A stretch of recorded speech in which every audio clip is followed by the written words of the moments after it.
ia uto umo pena ona mafuta mai de tato porklame ni on Maleifua mai ia e fatalo fatuai pa anga taitas ia o tato wala atad nei o NUS TV ia lo mau mai fasalonga ni on Maleifua mai ia malor so i fu manuia ia e tato lava i loto malanga ia na o to maua se aso farai le fia ia male a matalia vo yo ngalwenga ia matiuto las bulibuli vo yo ngalwenga le nei vo vai aso aso o le aso valaile o le aso le kaunga o le aso pupu ia sa ole au te le ilo o ke le ilo po le ale winga le ina fa amatala o le aso pupu ai a fua ia e le aso ngai se nga mamato i finga lukako e sa warta ya o le tal fitu ia mana val popo le ivo le sfarile aso i vai aso uma ia ai ona o le ngangana fo ile le wata ue tangata o fa pea o le sfarile o le aso fo ile uma inga luenga ia maoro le ofinga luenga fie fo ile le tafafau fo ngulinga fo ile le falkalapu ia o tafau ngai mi matafanga mafatal malo pi o aso ie o le fa fonga le tunu so le o yo ke le lo pe ka ungia so le spupu wa un mai foi manga va o ke le volpo ya o nisi fo yo o tangata fainga renga fu afa pe o le no fo fainga renga la tala mai fo taula ya pe o la so ni va pe no afa so a pe le ta wela to le spupu ya ona nga et foi la ia inga lo tapua i mai tua ya ona to foi la ia va pe yo la so ni o la fa ngai vai e fainga renga ia lo to i mad weekend i da stona ia na la usu foi de o sui foi da ia le tu langa usu e fa malu le bau ia pe la le tu langa pe fia foi ia to tele le malo le atinu na ia tele sa o le sa no nga si so ya fiti ia malo fiti le ia malo o sai fo kap kala mengi ka ya o e ko sang fia mai fo linga pe ise me manga ia le wa kupun ngi ka ya ia sa o le pola ia o le tu langa le bot fia ia usu me ne tai au ia o sa ma mai tu pe tele stala o fia le ala wa le ala alo tu foi ese le ma ia o mo ne tai au kai lava le shout mo ka ko uli mai ko inga malo mo ko sa le skala sa shout solo ai solo le foi nga le ave la autor se la lo tala e fai ai foi la le stala ia va tai o le ke va ko lang mo nga ia sa o le se me la ku lang mo nga ama ngai no la e fai sina ta ua te le me la tupu de weekend ia ai wa ngalo ya o e tato mon samo o tesi de tatera e o le tesi mon samo manu samo ko blue ta manu o le fa mo o le lan moana pe o na sila mai sa mo tato por kalame o Maleifua mai ia o se lango sua malo si foi lo tato por kalame ile tato ko manu ile aso ata ya ile fiafi o le ata alo i male au malosi ale i kaltai mate tonga ia sa ole ia ole au le al man Samoa ia ele fiti ma o se ngai fiti ngai mong Samoa le ai o koi kiki o yo ngau kau la laka o fala lave foi ai le la wa ma man Samoa trai lungal ka ko pot kalame o le au tul na la moana ni te usi la mo la moanga mo mai lo li la yo ia de kala vali po o fu de Simon Samoa ia o man Samoa ia le la moanga ia o fa ta u fo ile university o le la no fo ile university o la moana ia sa o le e mo le la ngal fa te le tato le pule o tato fal tusi le ia tato sponsor ia la ulu ia no pula ma le o fa inga lenga mal fal tusi o ila tau le o lo lango sua malo si tato por kalame nei o Maleifua mai o la e la por kalame le o ma ofu toi ofu nei io ofu mai il tato fal talo a foi te fia mo so te si o lo tusi ai le lo mi le fa mau fai longa le pole loco le investe ia fa tasi ai male lanu al monchamo mau ai nei il tato fal tusi a fio mai a fai le ke fia te fia tapo il lan mona wa ta longa sta sau lo ke minge tatu fal tusi fa tau le tesi le mate ofo tuai i se tau pa u tele ia mo o e te tapu ia il tatu man Samoa ia ave fo le mdo Afkai kele fo ile fianga la uru mo mealofa. Ia, Wa fa mai o mealofa na mo le tapo ingon mon sa mo ka ko pokalam. Fa tai la uru. Ya mo le chao. Ya malela e fo yo Port Kalami. Ai mai se foi. O ni se o vai nga ki sila mai lungo tato Port Kalami nei pe o ipu ia chau ma fai ti. Yo fangu ia e ngoi vai le taimi o tole linga pe mai a foi. Yo e mau o mama le tele le no yo o lo fa pe na fa pipi ai. Ia fa mau fai longa le tato university por tato luko le. Io taiao nei, o taiao le so muli nei o tato enrollment. Ya sauli. Dia wa sesu main nei taiao pol. Wa tum tele na tato fatal. O sa so winga esera nei ile chang ya foi mai vai atu tato fatal le restalo pena no fati no ina la so muli. Ya ile lofi mai foi o tato pena ona tawina university.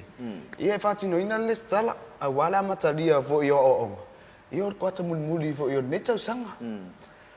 Fai mai kala fo ia ko inga yaso ia kulia fenga le upunga le tunu tulia fenga le so nei le wa tuli mai le malu le o li macam ya fenga o fenga le upu foi le na fa asino le me foi le tanga tia ele o le nu foi le o fenga o le nu na pe o na pa u ye tanga tia foi le fa mai a tongil tia io na lo la ia la tua pi o fa pe o i la le fa mai ai tuli le afenga lo no winga u ngata no winga a fai fo le u fo le lu ngata le a lor kia o le aso mul o le u fa mutai le aso la nei o le o tuli mai afenga i le malu fo le tunu ai li macam o le aso mul fa ngata ia le tatu listala ia e manatu e o lo mo pelto o fi mali e male ono sa ia le winga luenga mole toile fa malo mal fa good morning ia ila to uma ia fa talo tato staff atole ni wes malo le on sai aso muli o tato en home fa malo le fionga ya malo sue NG alama mle fa inga ya carameli siusta ia me se foi nei office sini ya veve o ana ia matama o pole i va en finance moli vol fa malo le finance la kola ia e fai ala si feu maka upule ia sa ole i lo wingo la tala vo le tafo ya o fai ta te lo tau tuam la una ngalo fa tino finance o fai ka mo le okupe mo lisiki ia sa ole wa misi la sina me ia talo fo fo ina insi o la fai ngalo nga wa sa o kala vo ile si ile aku o makangaka e o ke me vo le o sasil va ai pe tu langa leina de va ai tato restaurant town o lo ve vesi mai le marora tunu a me se voi uso ma to fa fin ai o lo to fi de mu pe fatino ina e de vai ngala le au skulati wa pe ola to na de mo tau o tu ai ia tangata o ngai fa fo voi tato fata ia na fa so voi da ia vai nga le sunga ia yes a pe tamare o san ia matama o irsala ona yuso na lo fe ngai pe on sa no fiti lo fe ngai pe male taita inga male fa nga solonga o ta yo alom fa nau i va nga taita si lo fa nga solo por kala me se for sa ngale mo mo tono tatu lo mo pa pa ngala e man tu ta fa ta lo fa na yuso i o wong ki ma mutangi ile lile o sakali ma ni so lo finga ngale fa mai ne la to o ngai sa longa va nga foi la tatu school of maritime training mulnu ia molia tolo fa angar tatu poklame i tatu campus foi sa longa lo fenga ina yuso ia mawa onga nei ali a faya onga i tatu onga fa marini ia mo se foi o tatu campus i totua ia sa ole ana tua foi se fa talo fo mo le mai tai fo ma ia Filipina ia a mosa ma le finga luenga ia ai mo se foi o tatu lo mo nei papa ngala pulenga foi mai le professor ma le o finga luenga ia malo lava le sai ia ai fai ona tata no foi le fa la wilo ni so o vai ngola a fe ngai mata to il nei vai ngola so ile tato por kalami ia sa ni foi ole alava mai ole por kalami a tato ni tai ole ai fa funga mai ni foi tai tai le university e me foi ona ia o nanga ia ina i manino pe la fa funga sa mo la fai ona mo mai se sao foi ole vai ngale ola manu ia sa ia il ftelinga ia so walo ma te vita ma tawanga ia me sifol to telo lo finga lu ngala mo ye fa la wi lo fo ni so una ngale yo o ia la tu sa no ngal version te nei ia fa ta sei male vanga ne faculty of arts ia pol to sa fa inga ia sa de la mo mai foi se avano ni sifo te ta ia pon fa ia onga foi ia la fa la lord foi ni so nanga lo fe ngai pe mal tatu faculty le por tatu sa fa inga le o sa fa inga o fa tu funganga ia ona multa ia le o se ne ia so male fe ngai fo ia fa tal no ina nei ia male fionga ia na nai avalongo tongi tunu popo o ia le o tatu chief librarian ia fa tasi mani so officer senior ia ola e fa fonga mai fo il tau ne tatu por kalam ia wa pe le anu moni na ta por kalam e wo imut polon Maleifua Mai ia o tau fai lava e fa mal malama ma win idi tai tasi atu ia va enga pe na ona fa tino ina tono university ia pe na ona fai ona fio mai fo ia ni so tai tai ma fa ia onga senior tatu university ia e tala fo i ma fa mal malama fo i yalong fa na o lo onga tono university ia ni som ta upo e tau na no fusi da fia i fo ia ia i fo le langona fa aftai tele nei vai ngol tatu por kalame e fa aftai atu ia tatu pa anga e se ia na ia tatu ainga ia mai la tu lo nau mal nei por kalame fia fa fonga iso se tafal lo langi lo mo be tatu fa salunga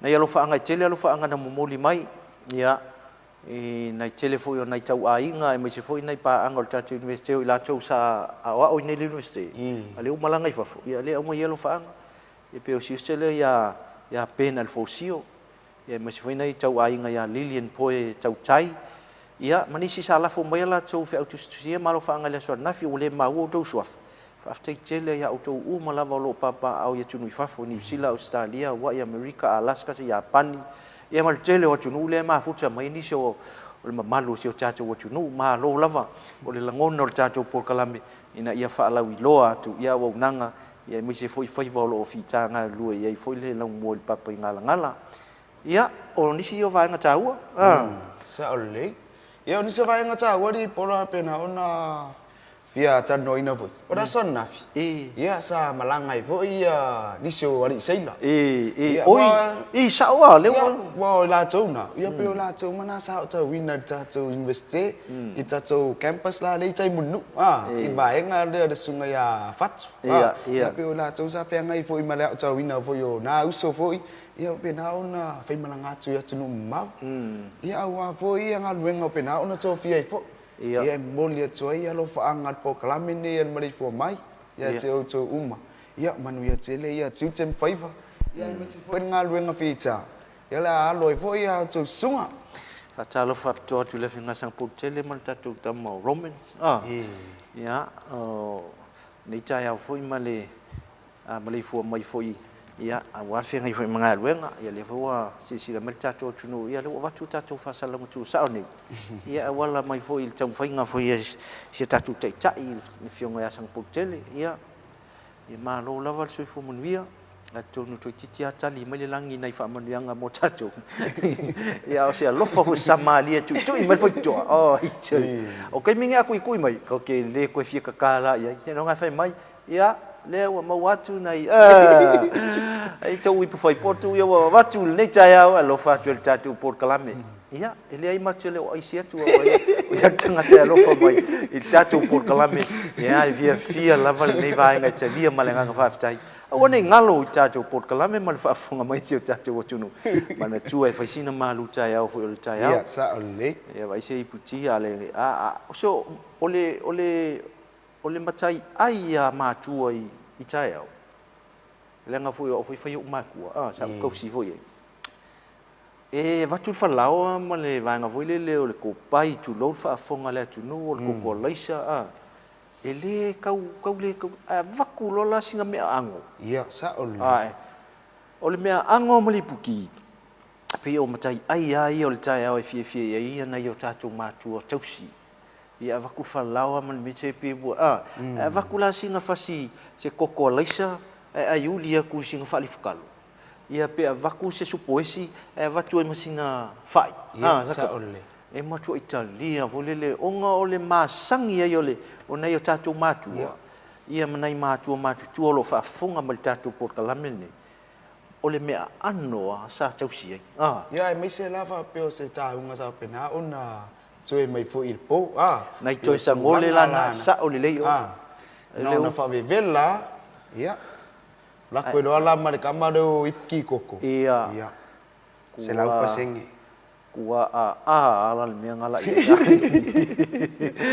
o nai toe sangole na pe o le upo le tunu a foi e toe ta pena ia se malu tai au foi le ai mix akula ka manga mal fua moa ai kalo fai fua moa ai kolosi fo la mala i pokolnga a le va vele a lo longo kolosi fo ni poko mo ki ngoa ua nei voice faura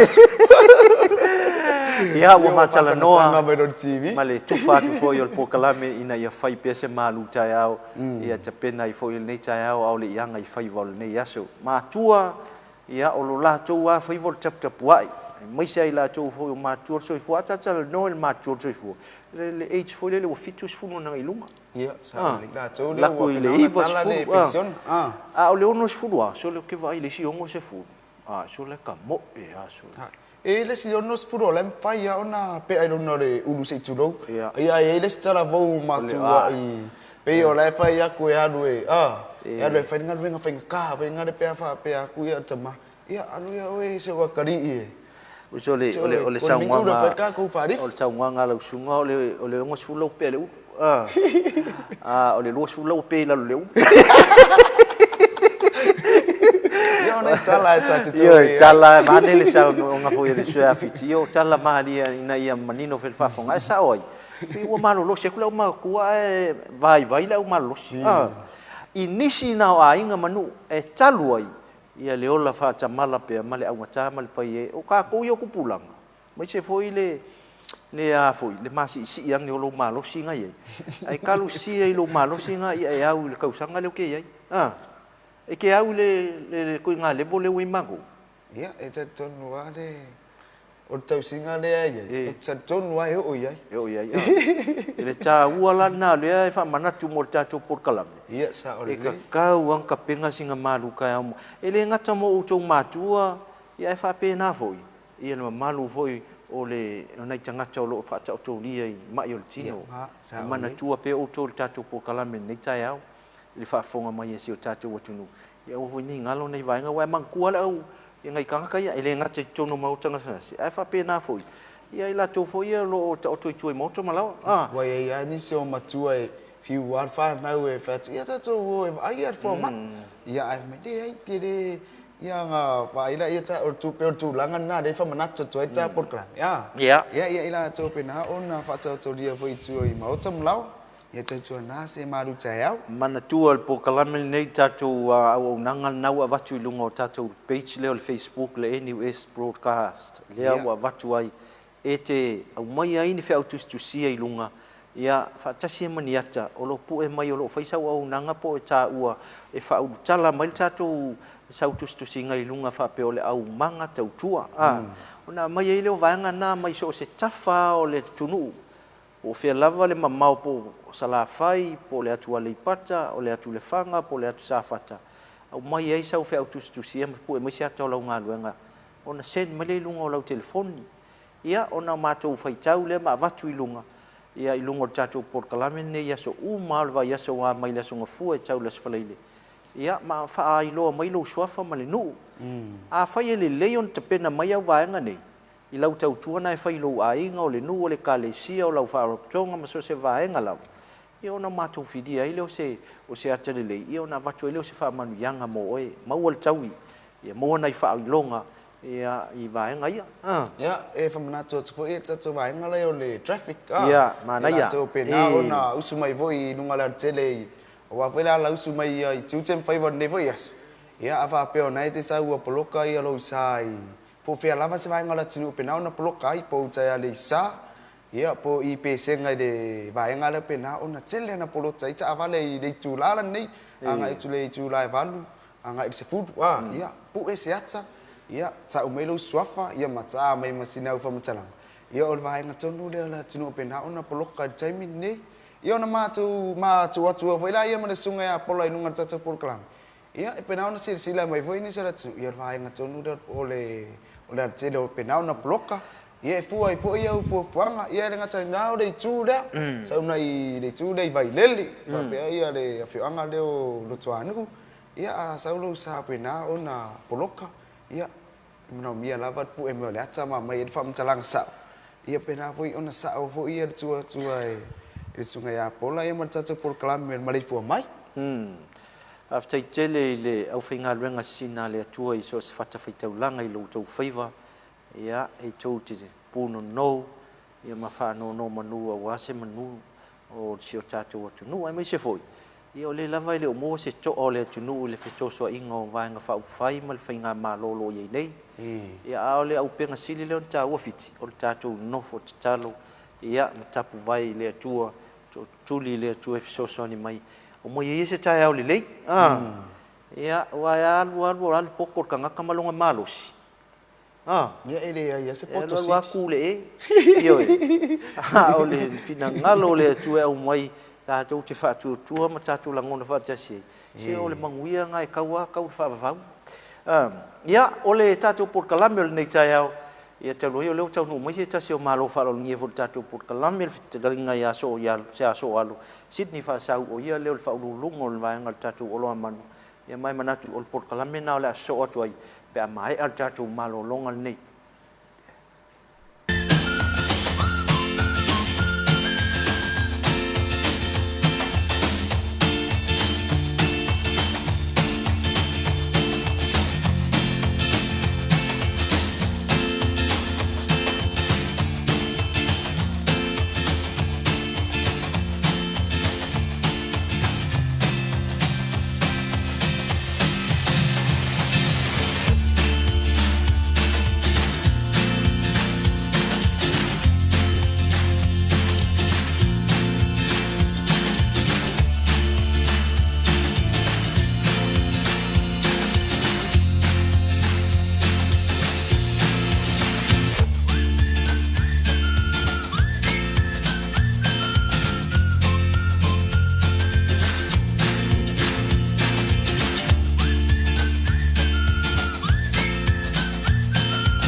Save lives.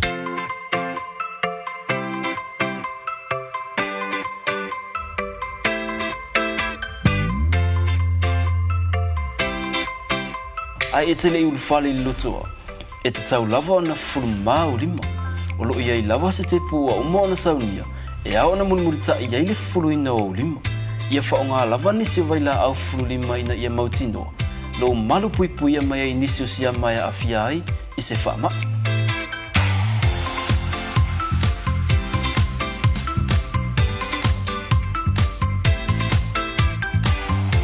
O li tu o le whaonga ina fo I o tatu whale le tā ua, e pe ona sila fia. E te tau lava ona whanu mao tatu lima, I le taimi e mai ai ona whaonga I ona fuanga. O mea ai matau mawha ia sa o loto mai siama. A mata mai le fulu mama o lima. E tele soifua o le ala vea ina mai I whaamai. Pe a whaonga paipa ua mai o na fausia. Ia sa o loto le fale ai mai siama. O no fuanga fai tele matumutumu e au pito silio na lamatia. A wā e to a tele tangata o le auia. Whaonga paipa o lo I tutono le tato lotoa. A e a ngai le pasi, fufulu mua o lima. O le pasi, o ni no fuanga wā piapi e whaingo o fie o na pepesi ai whaamai. E mawhai o na lavea ina ma whaasauina, pe a whata aua a wala ma whata ita inga. Fufulu mama lima, o le aunga lea ma le whaamoe moe e ao o na whaalau teli. Tātou ngā lulu e whaatasi mo le mālolo ina, e ao na mata lava ia I tātou lava. E sili le pui pui, nai lo le tautonga fitia. Ina mama, whasau I ngai leona.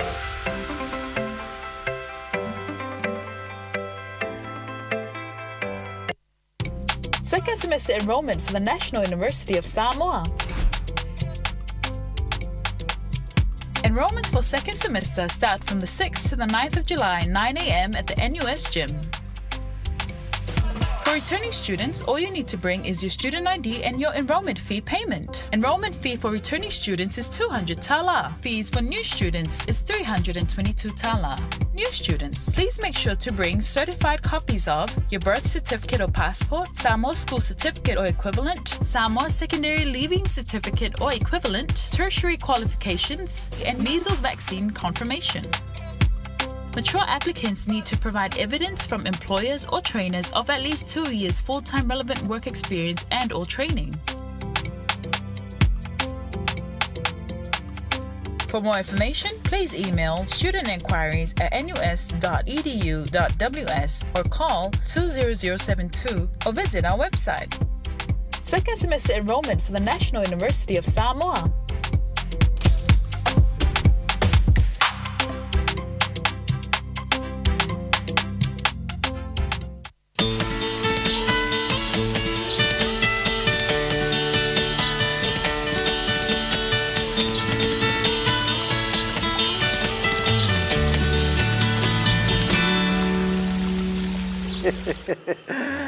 Ya le sila mai se tatu tu no mal fa fonga mai tatu por kalame le Maleifua mai le o toi taliu mai ya il nei foi vai ngol chai ya le wo sila mai ya wa ma fe lo i foi ma se tasio tai tai tono tatu lo mo el papa ngala le fitalai nga ya so ya lo city fa sau ya wo lo foi ma tele tau sanga la na o nanga tono lo mo el papa ngala tele foi ya lo mani fa nau ya mo fa na o ina ya Maleifua wo mo ni ngalo ngale ya ile nga luenga lava sa fe ngai foi mal nei tama li o le tunu fi tele la tatu pokala mil nei chaya ye fa fi lo i se tasi foi o wo pele o tatu tv ya tele nga ya so ya lo malo so fo bongi malo so fo pola fa tai foi mo le no fa la lo foi inicio pokala mi lo fe ngai ma se ma to va ngai lo manu fa ta lo fa fo ile pa ia mal malu lo ma o mai tatu fa sala la ngale nei chaya fo ya ole trai nga ya so alo o ia le o le manager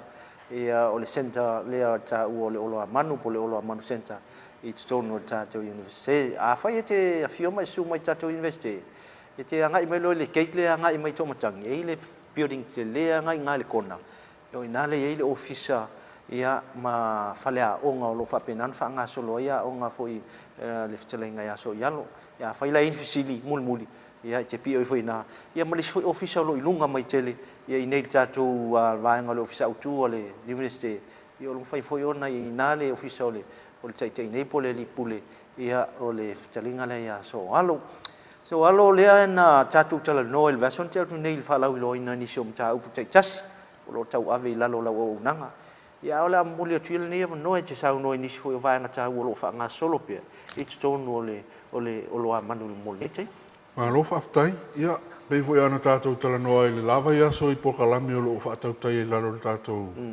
lau mua le mua onga fa awau e ti u hotel to hotel ni se fa pe o le o lo manu vo le o tau e se ale o lo manu ia o lo le o lo ave ita mai ti fa lo mata o le mo fanu a tatou center nei o le o lo a manu center it's for professional development and continuing education. Ya, o lo whaawawla le te minei pe no ta o el tatou po kalame wa pe ole la le universite e whaato ai e mta upu ma le community po e la le tatou po kalame wa tele o faculties o lo ave whaabua mua i tamaiti o lo whaino atu le academic ma whaalo ia me umalo e fo il whaakamuta ia pe o il tatou center le lewa ia le ava noi la lo tatou pokalame ia mo ila tau ele ausia maka i pokalame te tele le il tatou pokalame le tau o le PCT vet po le preliminary certificate in TVET mo le toi whaalea o le ingilisi ma le matematika whanau ma le computing ina ia maua ia wanoa e o aila i courses ia tau matata SS o lea la sa amata le tausanga fōu le pāte ei ia ua mai o lea ua whakasolo nei le enrollment le whai te minei mo ila atou ua pasi mai le pāte ei e whaawau le second semester ia ona mawhailo na uma leo le prokalame nei mo le tasi le tausanga ia e pasi mai lola le tausanga le tasi ona whai ngofia le na e sau le enrollment le tausanga fōu whai ngofia na e sau ma e alu se matata e se olo e fia enroll ai a ua talia oe o loa mo lau tusipasi atu lea le preliminary certificate po se tusipasi amata e te ofi atu ai i matata ese ia lo mo e tono o le tatou university ta ua te le lana na au unanga mo alo mo whanau to e fia moa ia avanoa e le ngata hoi lai la tau ia le pasi mai kolisi le teimine ai lo maua ia manoa tangata mātutua adult learners so ia sa sa onga mua le i mai a onga turanga lua ma turanga mapena o noni po ani winga ese na len le foi na mai a onga pos fata ita inga a mese o tu pauta mai tai ise sina mai tanga ia ma no foi a mele a onga mele foi na ia o ma tu foi na o mo anga luenga mo ilava a le tu fia mo se no to e sa e fa a wa ia o po kala me ton wala na e ul fale mai ai e ul fale mai ai e mau ai le ava noa mo i la tau ia o adult learners tangata mātutua e talia i tono o pokalame. Ia ma o le mele ma te mai tau ina nei uli pola i vasenga i o iai. E feo lolo ma tangata mātutua iai. Le tino u ma le nau nau te e wha au le aonga. I lo le au la iti e ftoa i umenga luen i a aonga. E whai o le vai vai. Ia a whainga tā i o rato winga o e whaalonga. Mio ma. Ia o le mea lana le awea e le whautuanga ma whaamarosi au pe e. O le awa noro na lua nei. E toi whaarele e lau ingilisi ma lau numere. Mau e lau awa noa e toi whaawua wai. Ai mātou te whaafetaifu i nei tangata mātutua e o mai a onga mutamaiti nei. Ia o awea la tau ma whaataita inga le lei. I lo lato nau e toe moa le awa noa e wha awa la to a onga. Ia o le tatou pokalame lana o le PCT vet a whai e inisi e toe fia au ai tono le pokalame. Ua tuai mo le tausanga nei. Ai ma whai ona wha au whale mai le tausanga fōu. E a mata le le langa o le pokalame. E le ma whai ona e me e whai le part pi o le pokalame le second semester. Pea ele e pasi atu le first semester. Ia o le ala e wha au au tatou orientation e. E o mai ena i tupulanga na. E whawhewhea so o alo wha mole a leo manino a toi le sisila ma le whaafonga le ngai tamiti fo ie whapea na ngata le wasenga iwa. Ia whaiwhea ua matau tua inga u koe fia saula so. E mwhaina u whale mai le pokalame le. E le o yese ngā ruenga. Koe ngā kamiki vole le ngā unka aloa ngofu ma le aonga. Ile ia 9. Ia la pasi le ia 10, pasi le tausanga le 11. Ia sau ai lunga. Uma lima kau sanga e koe fia saula poka e whaatanga ko saukum. E whaatanga peisi le adult learner le ia inga le matua tangata mātua. E iai fo i ale matou suenga e o maito e whai fo inga le peisi. Mau te tau o le diagnostic test. Se suenga whai ngō fia matou te ilo ina ai pe ngā whatia le tangata le ona tau awe le pokalama. Ai te lea le wanoa e toe mauai mo i la tau ia li mai a o onga ma. Nei ia te le soli. Ta ua te le nei vaenga i le whaafonga mai si o tatou o tunu. Ia, o le tatou porkalame lana ia o ai le o pofu se lilo le si tatou porkalame le o lo o whai e tau aveina e mātou pe fo in whaalau i loa le lava ia so o le porkalame fo i le o le Certificate in Adult Teaching. Ia po le cat pe a whaapupu. E lo le mea ola fo i le o le pusi a le tatou kos lea mo le toe whaale leia o au onanga whai a onga. Ai meisi au whai a onga fo i e o lo a o ina ia matata esi.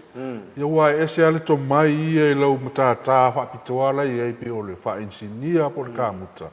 Ai tatau ana i sau matata whai a onga sau to mai whaafai a onga i le kiliwaina o koses ma tāpenanga au polkalame whai lela i ele tātou polkalame na o le cat o loo whaatauna uina le temi nei ma o loo to tele nisi o whai a onga o loo whaawa uina ai. Ia e fo i mātou au onanga i le tonu ale university e sosoani ai faculties SS i le whainga o lātou polkalame e ave i o le tātou whaalapitong fo leo le Samoa Qualifications Authority. Ia wale accrediting o polkalame ia pe pāsia mai ai ma toe whaale ai. O loo mātou ngā lue le taimi nei ma le whaalapitonga le tau o le Samoa Human Resource Institute. SHRI o le SHRI. E fōus whaalapitonga lea. I mea tau whainga o pūlenga I tono ofisa. La tau ia ua tau whātai fwoi pe o lo le ia le Samoa Institute of Accountants. E fwoi whārapato ngā lo ia. Ia le ala ua tau whaisi whaenga le e tu whaatasi le whaarapato ngā le o le SRAI. Le ala na tausanga mai e ia mātou pe mwhai o na mātou whaatau taia se awa onga. E wheso soani e I le whausia ino ni standards fwoi ia mea tau HR ai. O lesi la nā mātou o nanga, mwhai o na mātou whaia o onga wapena. O le vai aso fou la a matatu le song fua tau le sraili. Mātou te whaatau tai aile a onga lea mo le srai lalo le mātou ofisa. E o mai ei la tau mātou te wawa aia matau mwhai e whausia ni standards po ni whainga whaavai. E pāsi ai la tau ia wa aia me tau human resource tono ofisa. Tanga ruenga. Tanga ruenga. Po ani me te tau na ausia le tangata lea. Ina ia avea ai oe ma se tangata funa le o whailonga ina ngā lua e tūlanga ia tau HR. Mea la mau te ngā lua e whaatasi e te minei. Ia maa alwai aso fōu whaatino i lea o ngā i lalo le tātou. Mai lea so ngā fua e tau les Mai lea so ngā fua e tau les whareile. Ia maa o loo fili mai fōu i la le srai e lātou sui au ai mai e lātou members o loo ngā lua e se uma whaara tonga mtanga luenga le maa loo ngā lua e o mai e mau te ngā lua e whaatasi. Ia o le fo ua mātou ngā lue whapaanga I mali tātou Faculty of Business Entrepreneurship. Ina ia wawa ai wai le ngata le whaio standards ia. Ai eise taimi o I luma. O lo maa nao fo le srai e pe whaio na offer I nei le NUS. Se kos po kalami whapitoa e maua eise whailonga tau HR ina ia offer ina le tātou Faculty of Business Entrepreneurship. Ia, o le mea nao lea alu e ia ngā ruenga matal noanga le temi nei. E wha au ala po kalame lea. Ma stasi leo mato o nanga lo soani e inisi o wha alap tonga lo tau ati ae. Pe awa pe mana develop ni standards fo ia. E whai o se whainga wha awai, e pāsia.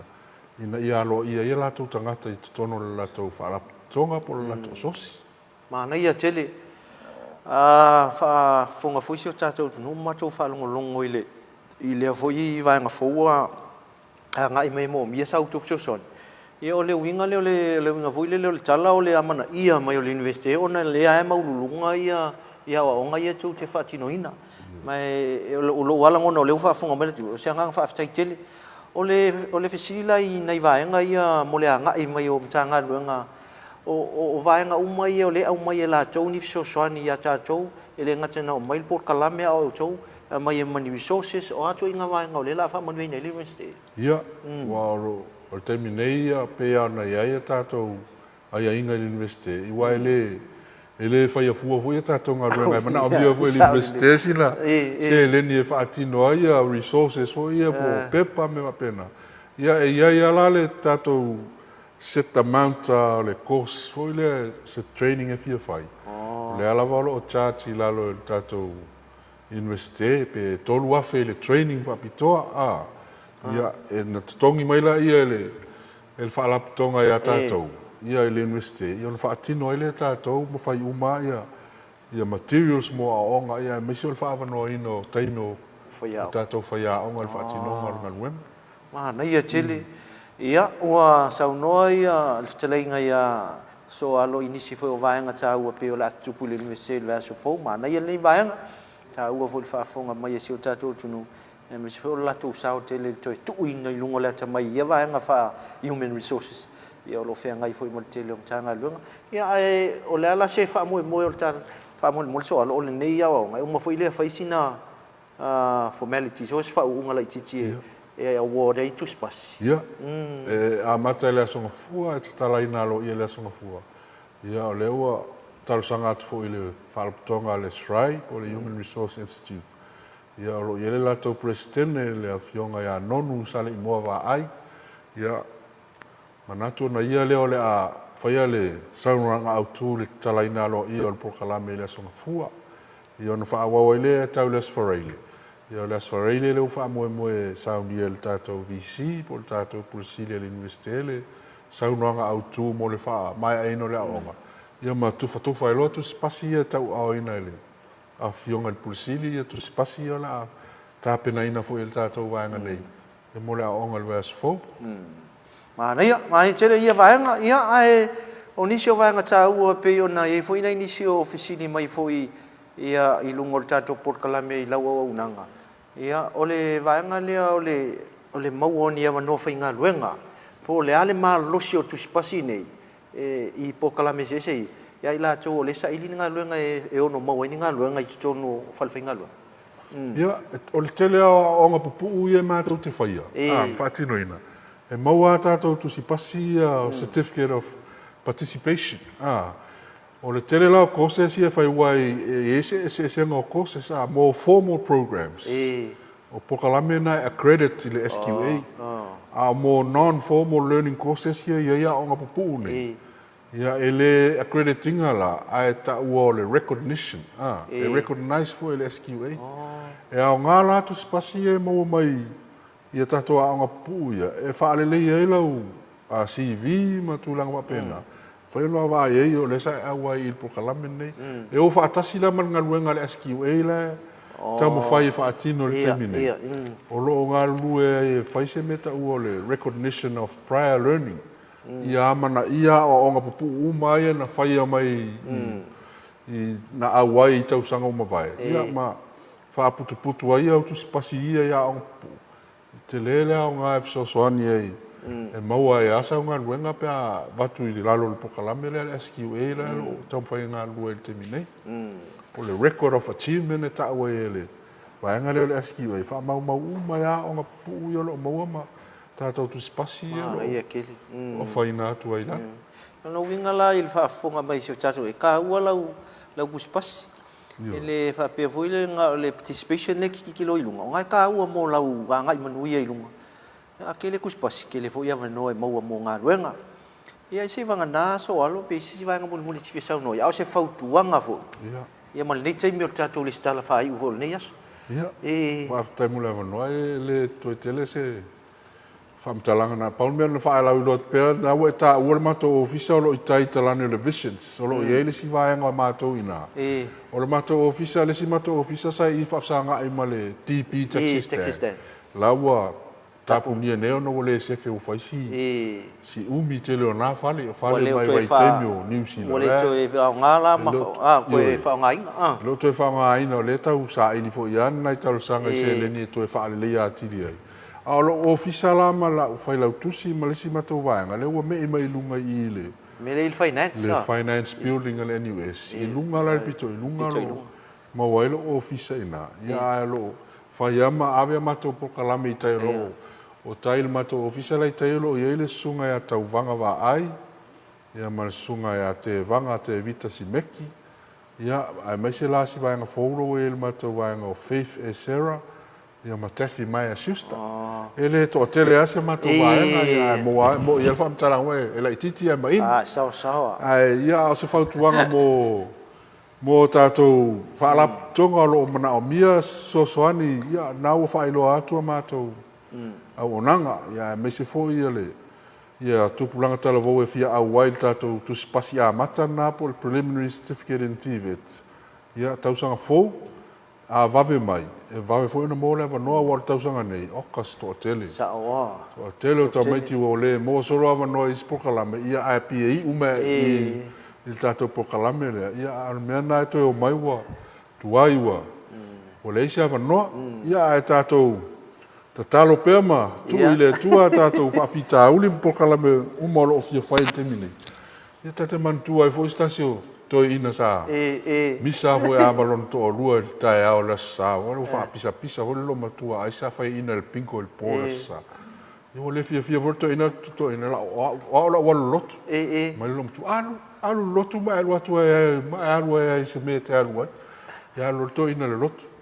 Unga mele lotu o fia to ina saulai mata tu lo matua i lumor TV. Ai saul to ina tu ran tu spa ia talaran pelaue. Saulo si i lunga mele lo matua. Ai fa tu lo matua. Se hani wo uma foi lo wita ya. E tu wa ulalo. Mele lo fa mele to ina. Ma na yo la unga fa fi alfa mene. Ai fa mele lo matua. Ola la unga na fa fi au. Mai el to ina. Fa mele fa fi au. Yo to si ya tu i le tu o to fa fi au. Ia ole Au tuanga na mas tu alalo fo ia manu. A wasi e volo mo kuala. A vea mo whawhita uri toi. Ngai siau mea paua rea so alo leo ko e me ka kupu kalameri. Ia, ve vol ne ava noi fa stai chele ile chalai ngai so alo ia le manager tatu olo a manu center. Ia po a onga fa wau ia olo fia ngai mfita nga lu e fa stai chele.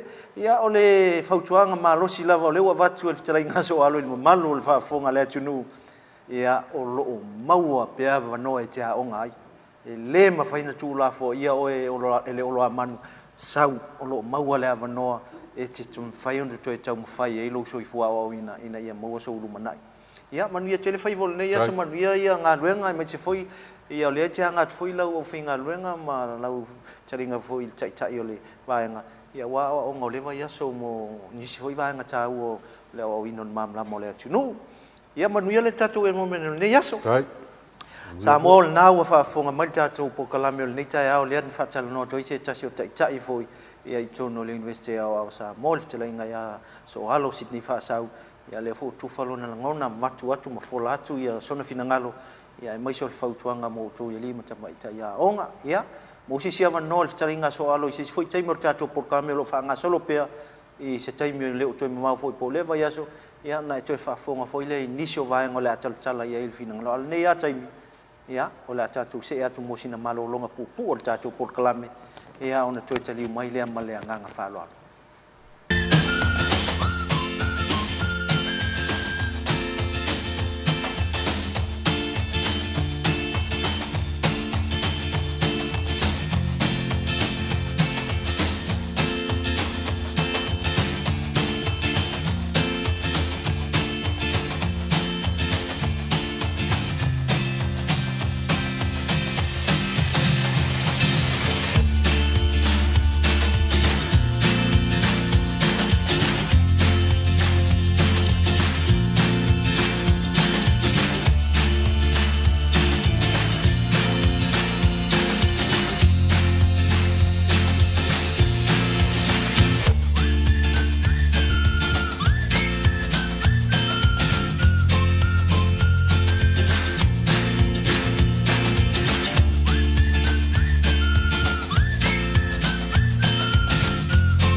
Maleifua Mai July sapu ile polo vai vai ai se ana fai ai ole na wa e te pala ai asa o poila o likie o la vai na yo na pone what's an ele suina o le o langa wa mai la batisa o sao e ma puli lai pa na tamai tai o to te le pa na ta si pe silia tu ai le tama pai mai lai le tau tala titi o ita tole tupulanga la iti o le na ite mosi au suki fighti figa ele tai tai umaleva senga iva tu nei lo na winga ita uvale ai nga oh jesuna ma ai lo mai na ole amasau lo ona tala mole na ile mai tau ma fai eu ese ole fili wa ole u ale tama e ma ini ne ite u ma ba sunga la pageki jesuna ma ai lo mai na ole amasau lo ona tala mole na ile mai tau ma fai eu ese ole fili wa ole u ale tama e ma ini ne ite u ma ba sunga la pageki jesuna ma ai lo mai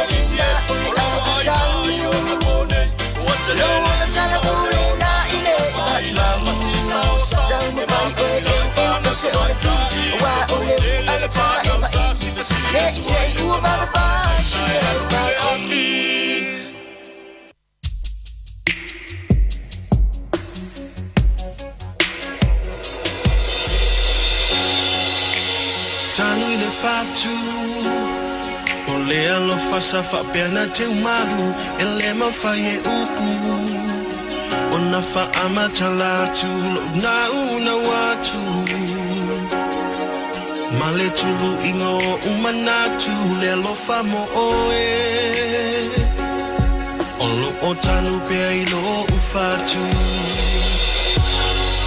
o te leilo aina ona fa amatala o folina no la lei e susua giulo le masina ile pomalulu no le we fa ma fana ita nelo famo oe e te le oi no aina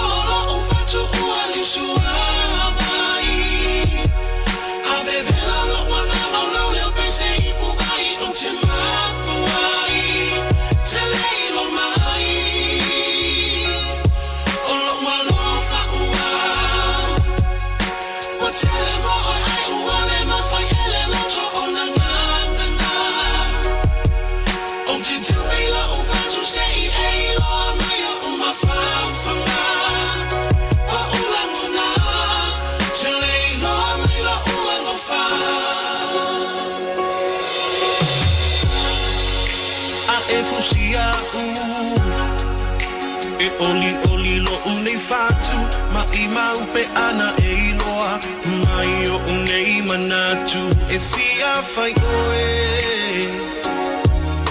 ma o se funala ahu le lo famo oe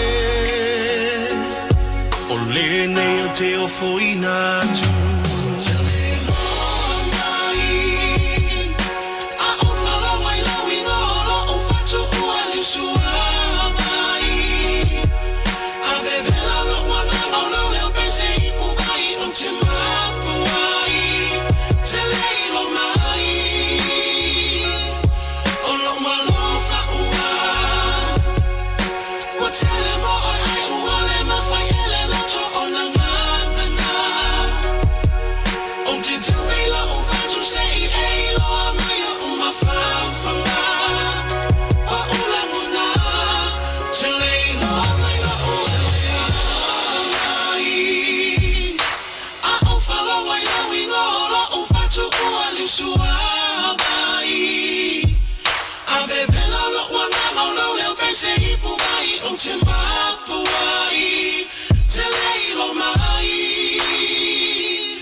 Yeah. Stella. Just escaped 9 to 5. Danger boy, Bomber Cloud Road boy, Zaga. Let's go. Ingotora epelela. I let my fight on the air. Lua to my aveo utinga. Ni upo tafa amtala. Oni yo ulele mani yo uleanga maile amata. Ai afai lai mafua umanei mea umasungo so uleanga. Se I ela ulau mai mafa asino tonu mai po e so alofa. Calling up the mayor, I got vices. Fan of the old school, I majored the classes. Life's like a movie, but they never credit tapping. Flow with the wind as the rhythm keeps the balance. Lazy in every trail, my pursuit never rested. Wish there was a door to heaven so my dad can visit. Never sinking low, gotta keep sight of the vision. Until the sky will fall, I'ma keep creating music. Now I'm cruising, elevated door, I'll join the movement. Feel the music flow through an animator's muses. When opportunity knocks you, better let it in. Pain is temporary, but the glory's everlasting. Come on. Ingotora epelela. I let my fight on the air. Lua to my aveo utinga. Ni upo tafa amtala. Oni yo ulele mani yo uleanga maile amata. Ai afai lai mafua umanei mea umasungo so uleanga. Se I ela ulau mai mafa asino tonu mai po e so alofa. Like a street kid, had nothing but deep down inside I was burning. Cause nobody know what it took for me to get here. Me go wanga fire kuso que leke. I've been grinding hard like 6 years. Was bugging out Usto, I'm switching 6 gears. Bang, bang, bang, they never wanted to hit that bang, bang, bang. Did it on my own without no gang, gang, gang. I was destined to be the God's plan. Where did it all go wrong? Came this far, now I'm singing this song. So God, it's been so long. All I want is your la la la. All I want is your la la la, la la la, la la la. But that's okay, baby. Whatever love. Wapeita oseita ualave. Lea esauba ai. Itelo amai. Sei etali mai.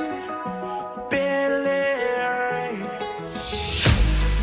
Ingotora epelela. I let my fight on the air. Lua to my aveo utinga. Ni upo tafa amtala. Oni yo ulele mani yo uleanga maile amata. Ai afai lai mafua umanei mea umasungo so uleanga. Se I ela ulau mai mafa asino tonu mai po e so alofa. Stella. Just escaped 9 to 5. Danger boy, Bomber Cloud Road boy, Zaga.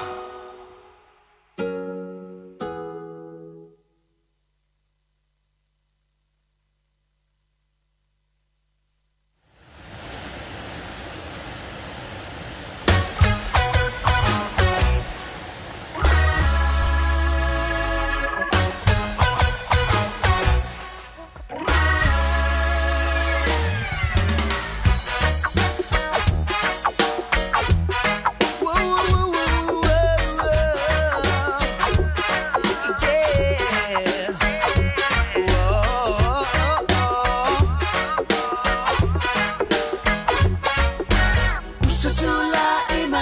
Sao yake riso wana oi itali mayo tamana o sashi etsuya na oi itali wana oi ya wana yesu itali oh yesu oh love itali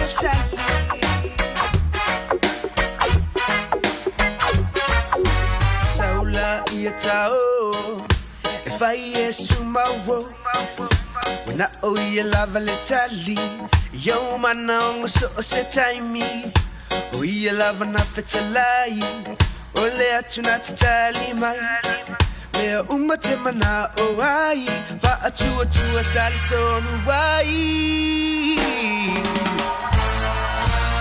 so tu la e mai sao tau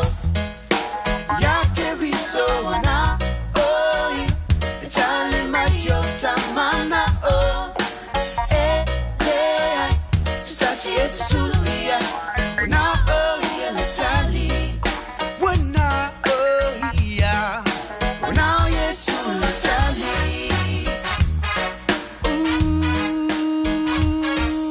yeah faiwa e mafatia usatula imaya fa angalo leo langa tuwai salamo ma etu mawai fo imaya yesu huia ole filemu na te fa asa olo tu mai oe ifainga taule neyo langa usatula imai sao sao yake riso wana oi itali mayo tamana o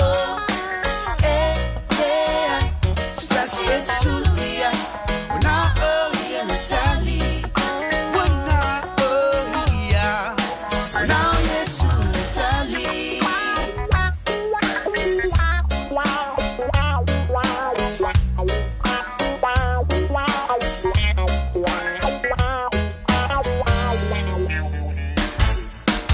usutula imai sao sao yake riso wana oi itali mayo tamana o leai sashi etsuya wana oi itali wana oi ya wana yesu itali usutula imai sao sao yake riso wana oi itali mayo tamana o sashi etsuya wana oi itali wana oi ya wana yesu itali wana oi ya wana yesu itali.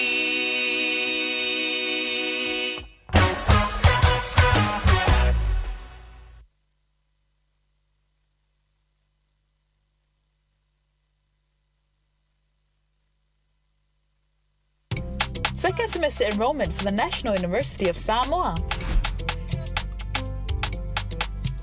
Enrollments for second semester start from the 6th to the 9th of July, 9 a.m. at the NUS gym. For returning students, all you need to bring is your student ID and your enrollment fee payment. Enrollment fee for returning students is 200 tala. Fees for new students is 322 tala. New students, please make sure to bring certified copies of your birth certificate or passport, Samoa school certificate or equivalent, Samoa secondary leaving certificate or equivalent, tertiary qualifications, and measles vaccine confirmation. Mature applicants need to provide evidence from employers or trainers of at least 2 years full-time relevant work experience and/or training. For more information, please email studentenquiries@nus.edu.ws or call 20072 or visit our website. Second semester enrollment for the National University of Samoa.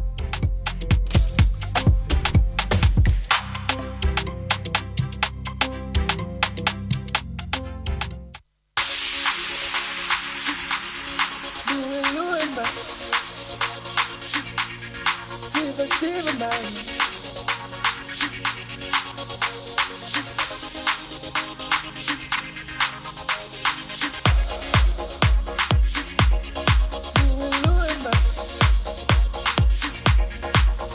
Silver man.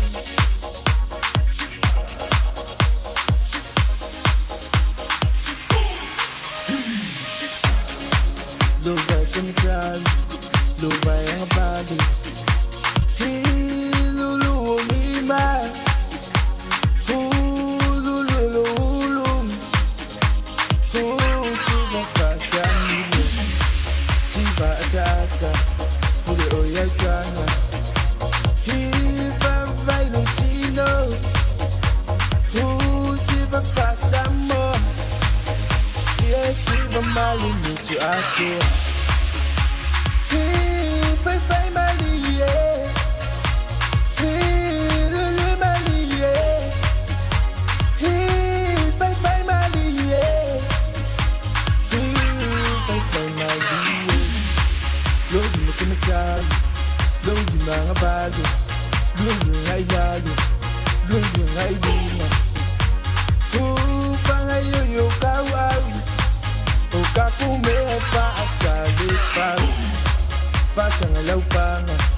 Toi liu mai o tatu por kalamil nei vui vai ngon chai au o le Maleifua Mai ia a ua matou fa malu do foi lau fa fonga sa mo na o le mo foi le sia tatu malo i lungo o tatu por kalamil Maleifua Mai o le awai mai ia sau whainga foi whaatufunganga po le Faculty of Arts ia i lo lātou sau foi sa whapea ai e whai ona mo se avanoa ina ia watu pea so lātou whinangalo wal whaafonga si o tātou atunu manatu ia se tai me leo toi mau foi ia ona taunu mai leo se tasi foi o maa lol tātou por kalame ia i le whionga iana nai avalongo ia o ia leo tai po le pule o tātou faltusi tātou library ia i le nei foi vaenga o tai au maloli o aku pesa malanga kui fafo e ko sau ya ala sunga pola ya famalo tso tso tnu ya ma pena vo ya pa anga tso program yo lo ma futa mai pe tso program ni o le Maleifua mai ya banere song ngala sunga pola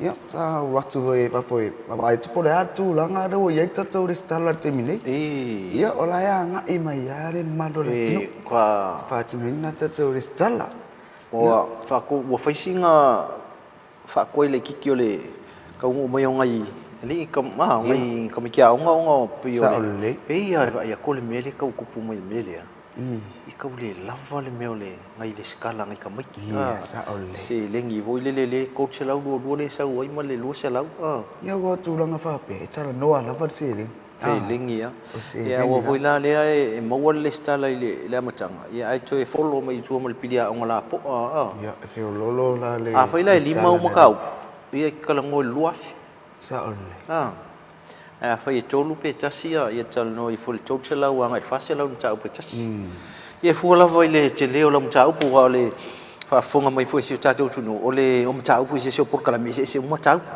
e fu te leo mta upu le wingo le ta la te leo mta upu le finka mal mama fa voi le te leo o te me ave ai ia mai se fu yo le finga ta o mta upu pe pa u ko ngor ka kala le finka il va nga le science kasi me finka u mam ka upu le nga fa investigate sa ole la sem ta upu silio na fi e talo na nga me university la o e am ta la o e am tata ya o por ingilisia o lo la kamanga re o la pesta nga re on mecha nga re por inglis wa nga lo le o le mecha nga wa le nga su fa ko lu kasi ar su ede yo le ya fa ko pa kasi ar su ngar kama ai pasi ai coursework ke pe de se le su ya pasi ai coursework ya wa almost furu pasenge coursework fast furu ya pasenge mo wor su ya edi mai ba ko sala le almost furu le o coursework ko ka or coursework ko copy le ai alo tanga mai le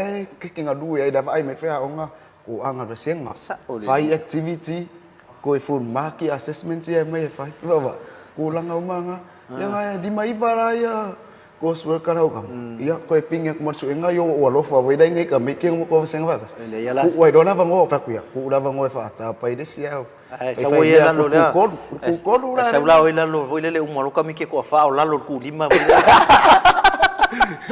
yo ka ko foi e fa ya mo ku da vango ingi si ve yo ka mai or ka mai kilo fit e ka mai nga o la nga pesta le o le ingilish ia ai ka ua ke le foi fa fonga le tunu ka fai si so fit pela mal fa lua fa ko le nga pasi lo lang so nga mulia le lista ya malo fit o fit o ka nga ka hoi ia le va ku long fin ngalo ta malo si mai ia ko inga top pole ingilisi ko o la sa mo ka u le nga fa nga ka ke le lau ka mo enga le wa le fa ai u nei lau ne ko cha nei la ya lo tu le fa ai u lau ta mo enga fo lau diploma ya lo le ta pura va sa pena ona fa finta ya le idisi le prepare ta ma tu le communication o ye de va nga de fa tu stala le va nga de to the introduction to newspaper ya pe va nga nai finga cha na ya pe pa na sa fa finta la va na au sia fa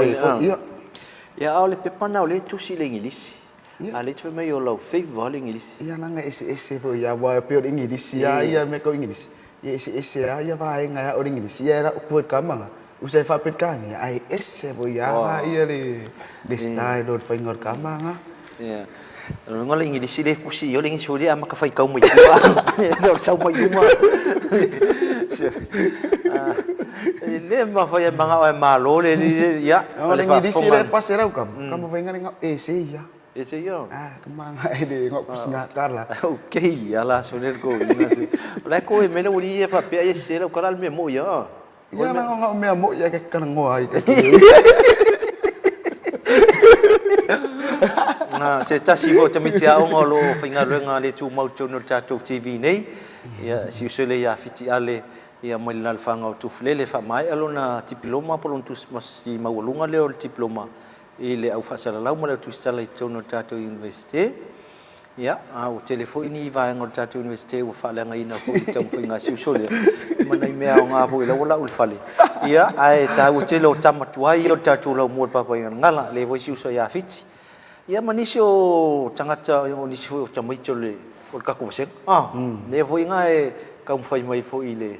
O ngai kamai o sili ma. Ia, malo taiki. Ia, o taika, oi. Ka mo whawhetai ia wa peo nei ngua ngai kovat au e ia whede uso yo malo taiki. Ia renga. Penau na malo au mai whede uso le wa. Le wa sa we whede ngare stala. Au whaku ia uso ia ngai whakat kadi mei ia whaia o ngai. Ka waku e sengi mat fia rau ka upu ngara e koe kam whai e fo. O kamikia o ngā uma. O ngā voi e koutu luma. Pa ngā kamikia o ngā. Sao ia o ngā koutu tual mela. Okay, no sa uno sa koe ngai re kasi lima ro koutu luma. Lua lima. Ai ke na koe ngā alu. Ere alu. Ia fa maro se tuna reusi. Alu wa pe. Ngau ngadea. Si iro madi mo wa uma. Ale ia lo mo le. Ta ua tele nei vaenga ia tufa tu foi si uso ia fiti. Ia mo le fa malo si au foi mo tatou ia lo mfanau. Ia le foi wanga mai ma tau fai mai foi e toe fai ua o ngor nei foi kwata fa o ngor tatou semester muli. A fai la mai ala o nga foi fiti le nei kwata. Mai mo tino lava le e toe tasi lau pepo na fai wina le le. A fai mai mfa ulo tong fai. O fe se nga luenga o la e na e te fianga ia. Ia. Tara mo fa sidi o te do singa luenga la vai. Va veo ntadi mai fo i pe afa pe ai. Tara le se singa luenga. Ia nga luenga la van nai. Pena ona alo fo e finga luenga ai. Ai salo pe e te fidi alta tu universite te finga luenga ia. Ia, ore lama. Wale e ka ko TV le wo ye. Salo la tu langa ye tau na e sila cho ai. Eu lewa ma fai ona au sia foi o isi pasi maulunga. Ia te anga va foi te fale mai tono le vanga le. Malo. Ia lava sa nanga. Fa malo foi e te oi vanga uma. Ia mai mo tino lava.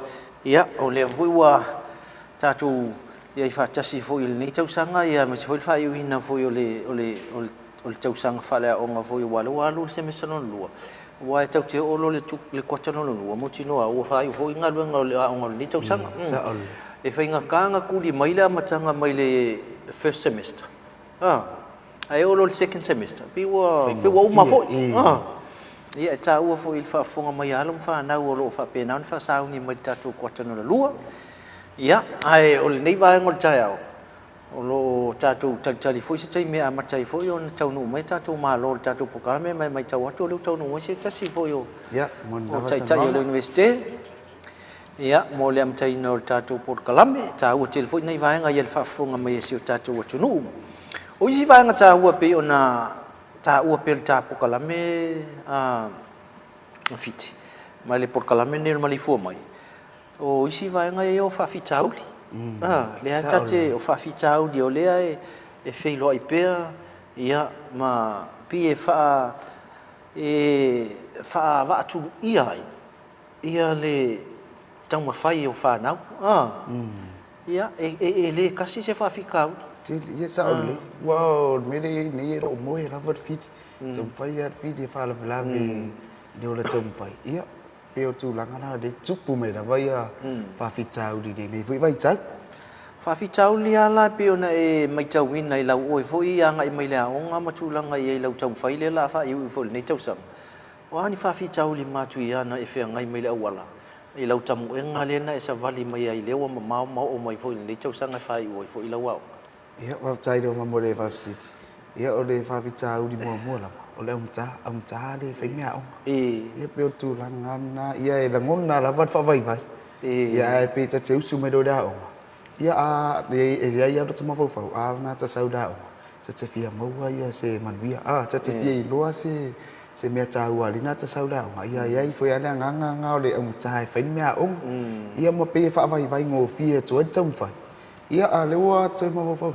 Ele ai lava se tadi o lo tau la tam fai de ma mo lu mana o le a o ngala ia pe o fa fita u di lava na de pe o le ngap cha ia e foi do la tam fai o le ngata pe o nai fa bai bai oi ai mana chu lo cha u pe I la u sila e cha u ana e fi lo I mas fa fita u o wa le tala mo ale ai se fa fita u e ai se manu malo sa o le ale ai fu se babe o la fu il chuai fu ia ai un tavo o la fu tau na ia un ofi o fa fita u le fai un mantan sa o le e le fa pe te un atai pe un atai pe e te un atai ni ai fa tali mai tai o le un ofi e te pa une ai te man malo tai moni na e te le pa u ya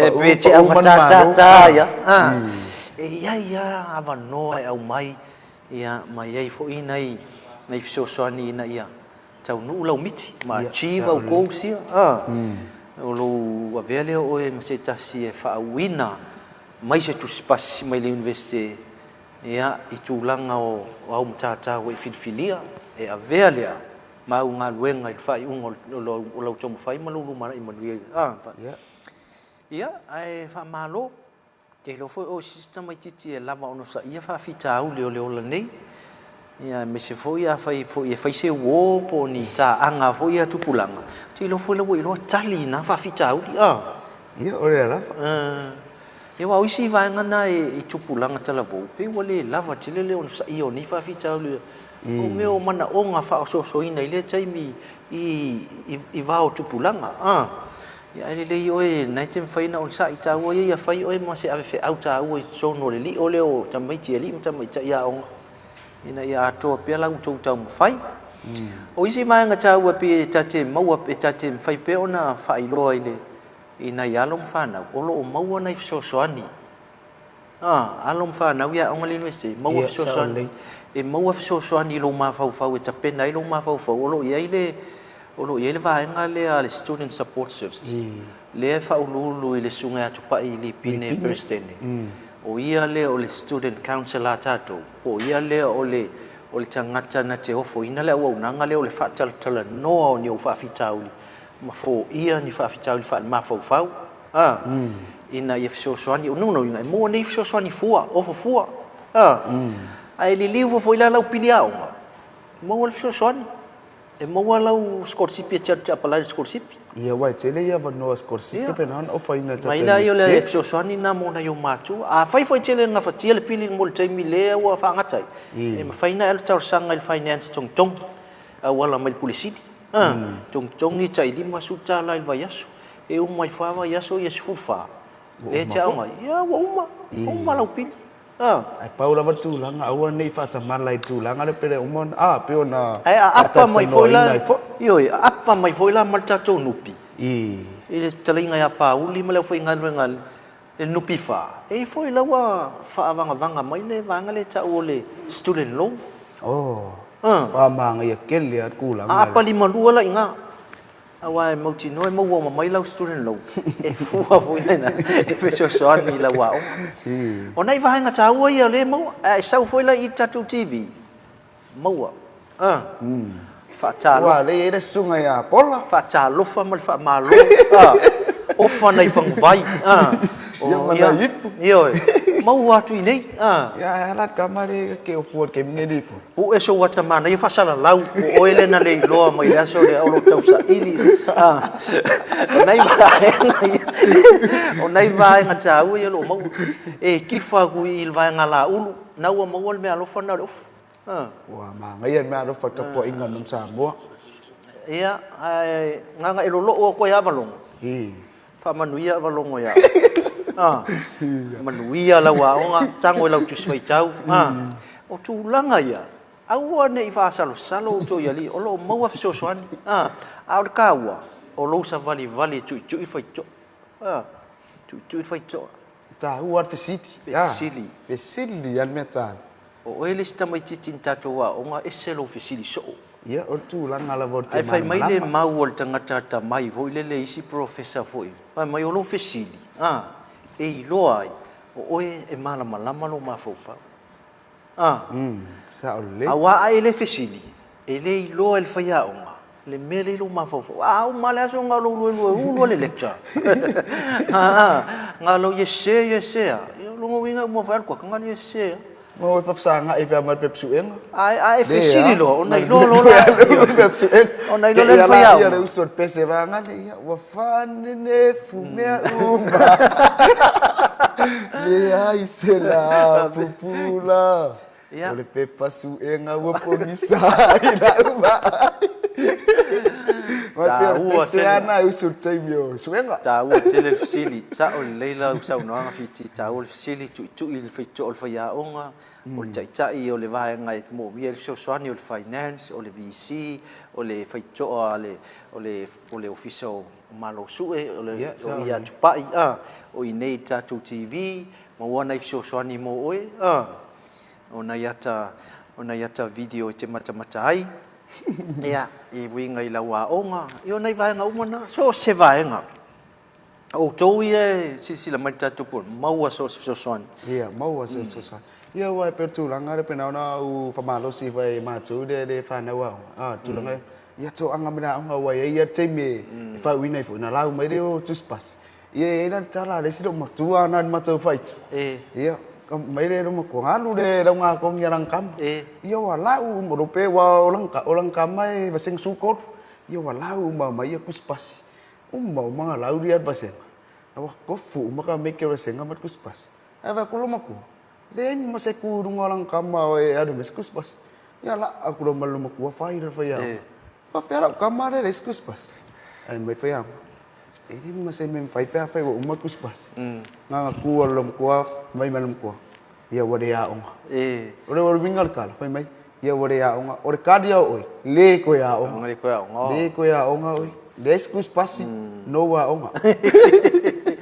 E ai kai pe o le siko inga na lo shonga kali a onga fasida ko lo la nga kong e o lo le ko inga shonga kali e ko fia lo senga ko va senga ko mai ko lus fulu ai va ko lo le kala shonga ma san ai mo wanga le top 10 ya ka ua ya lu lo mo lo le ngali la nga kong e la va ai la i ula ko i su i ula o langi ula wa ave le ngali le la nga kong Ula loli so oi lau lo mole kulo no faya on le lau ya kulango va senga voi na ulo mo senga na lau va senga ia ai fa mai lo mal faya on ia ma o le tulanga se fulu ia o wa le lio penjaka o le wa fa manu nai penjata ai va ila ko inga le paki ko inga va fe kaisan o mo top 10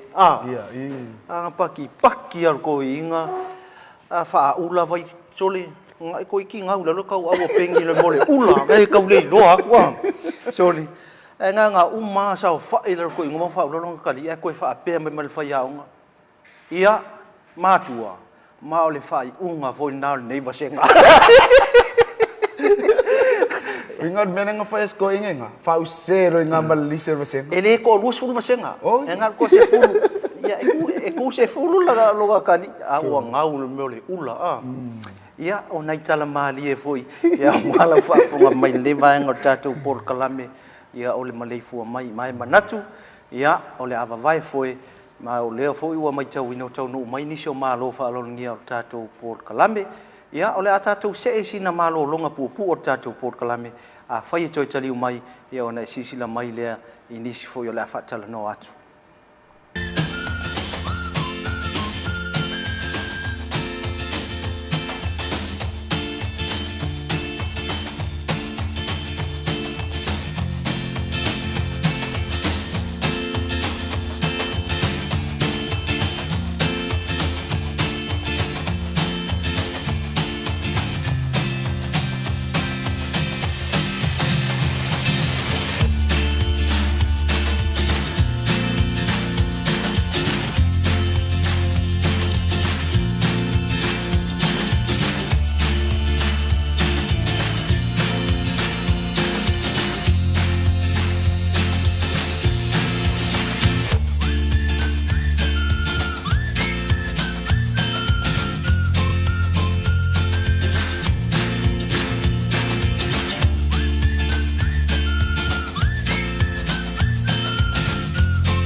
Samoa la fatatau Seba mai soleva Eba mai musika atama Ole tui sama brothers Asala sena ngana lafo inu o mala asiba mai masu e mai saupana Tupulanga afai o e ona ile ava Fai mali e masu e mai saupana Se ole ona eva fia ele tai tai ona mapatia sa ole fauka ko ole happy male fia Seba mai soleva Eba mai musika atama Ole tui sama brothers Asala sena ngana lafo inu o mala asiba mai masu e mai saupana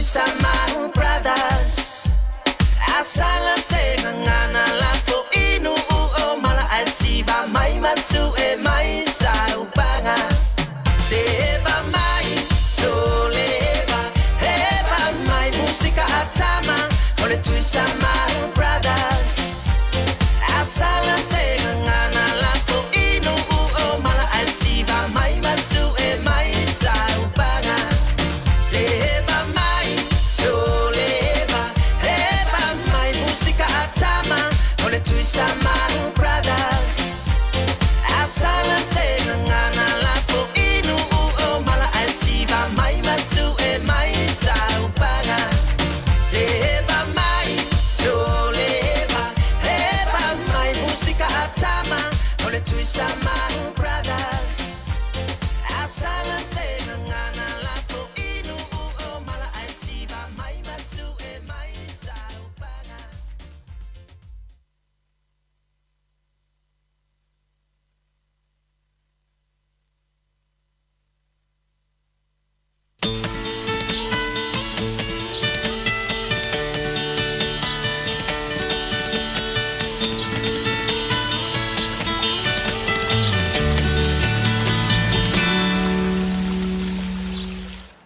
Ol toi taliu mai o tātou Port Kalamil nei voi vai ngol jaya man sila man whafonga mai o tātou ko tunu lung o tātou Port Kalamil nei o Maleifua Mai Samoa ia leo sila mai ai ia se tasi foi o malo o tātou Port Kalamil leo ma whatasi atu ai se tasi o tai o le university ia po le fionga le ia nai avalongo tongi tun popo o ia lea o le pule o tātou whaletusi ia po tātou chief librarian ia I tono tātou university o Samoa mai fia foi whawhelo ia tu malo se foi manu ia lau fionga nai ia whamalo se foi mo malangi mai lau fionga mun pola ia whapere maro tō ofisa nei tātou TV le NUS ia mana ia le nei tai au fōu whatasi mai ei fōu ia mātou vaenga mai I le whaletusi o le NUS library ia faisa mātou Port Kalamil mua le whaasoa le university o lo anoi nei Port Kalamil Maleifua Mai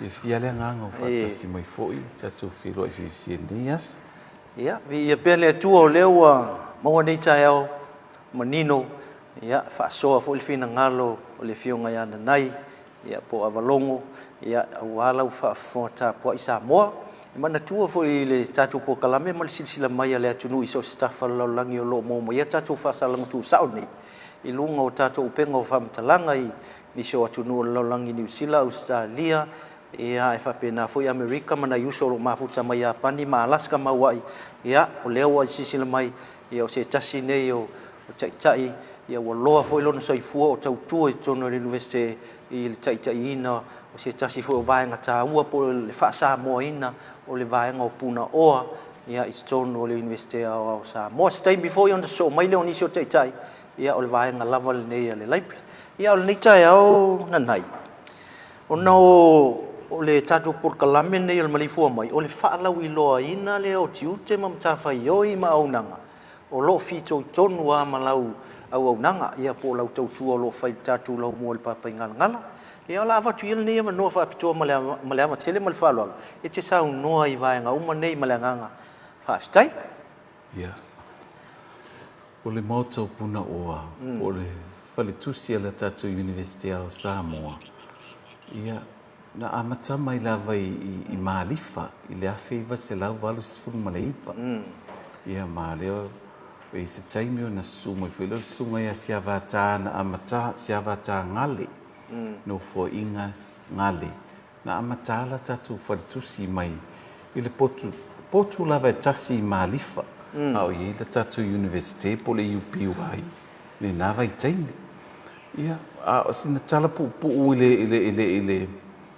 i le history po o le tala whaasolopito o le tatu university ia e tu sa o tolus furumale o over tolus utasi tolus furulua tausanga o la tatu faletusi o le matua o le tatu library le wai nei ia ena a mata mai lava i stama i potu fo i Maleifua tau wha mapopoina o course readers ma textbooks e amata i le UPY po le University Preparatory Year Foundation Program.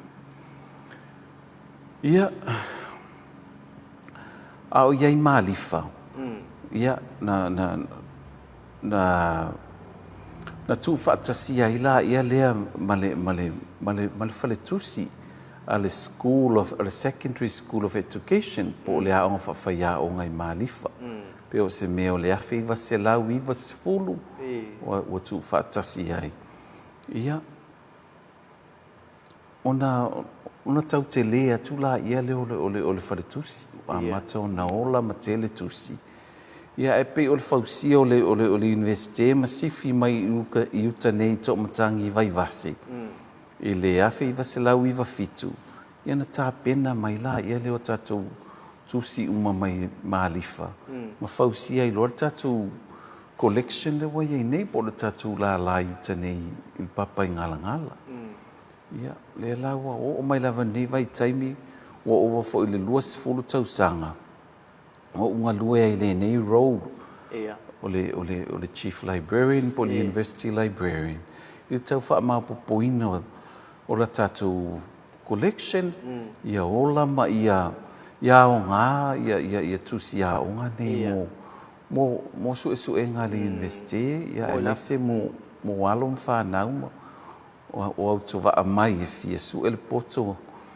ia e mai se tatu whaia onga o lo whaia su e ngā mwhaailonga maolulunga e mana o mia i lava ia leo o tusi a walena o tusi whaitau fo ia po textbooks o mana o mia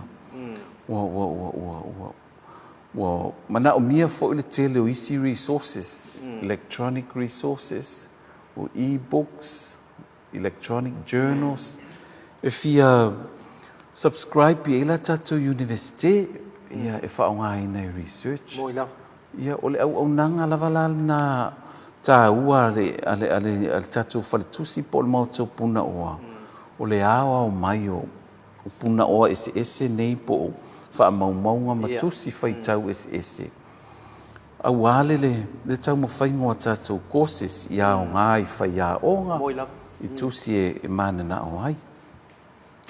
So e ngā lulu e whaatasi la ia le matu au whai ngā ruenga o iei nei. Ma le mawhaia onga. Ma ulu o faculties, o deans, ma heads of department i le library committee. E tala no ina ia mea e fia whaalelea e le whare tusi. So o le Roland na o au nei ma le au whai ngā ruenga.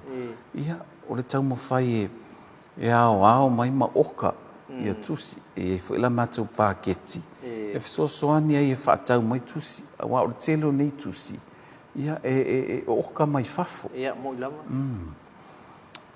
o le tūlanga i tātou i nei Samoa e tau le ni publishers po ni press printing houses te tele e lau ki producing ma publishing ia textbooks so le mea na e tatau e lava na i se paketi a tātou wharetusi so se wharetusi lava i mana o mia ale se paketi a wale o ka ingao ma le au ina mai o le acquisition of relevant resources so o le tasina function ta ua o mātou mau te vai po fea ia e publisher i lea tusi ma lea tusi ai mai se fo o tusi a tātou atu no a tangata i o offers e whaima launch a lātou tusi ia e mai se fo o tusi a ministries o lātou whaalau i loa o corporate plans or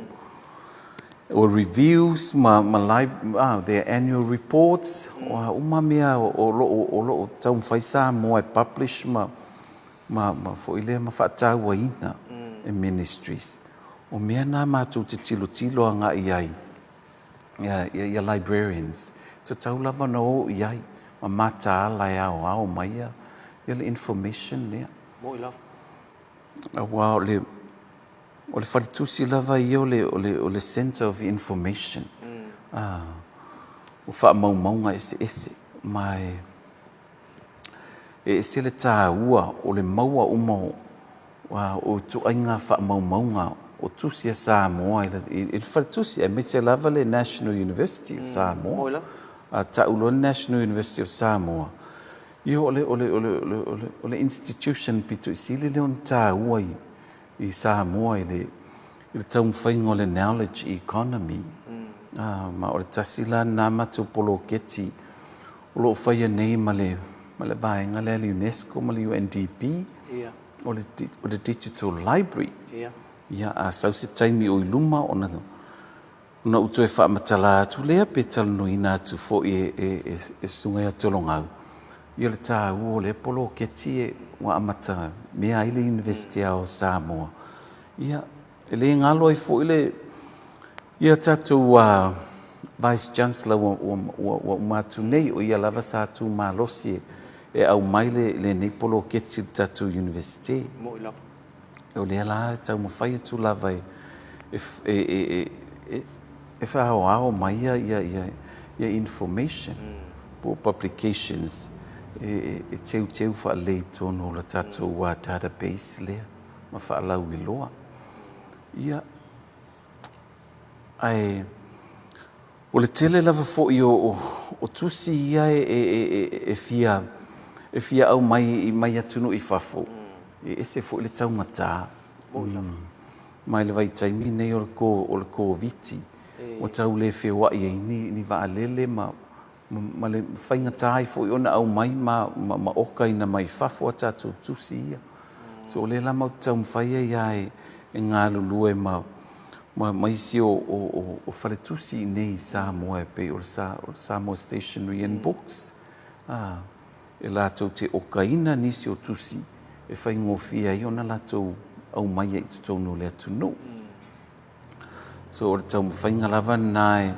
tangtanga e iai mātou ia o le au mai o resources nei au ngā mo le universite ai i leisi fo i tūlanga o le tau mwhai fo i lea ngā lulue ma le au whai ngā ruenga i si la fia e heads of department ma faculties o lea iai resources ia o lea tele fo i atatu tusi e maua mai i pāanga le universite i Fafo pe o Victoria University, Auckland University, Otago University e maua mai ia tatu sosoani me tau resources ia o tusi ia matou tau mwhaila lea e whaalau iloa atu le library committee ia i le emaili ia ma isi committee le university e se le tā ua leo mai e whaonga atu si nei sa o le ioi sefe ai ia tupe mai le toi oka ino o nisi tusi I fafo.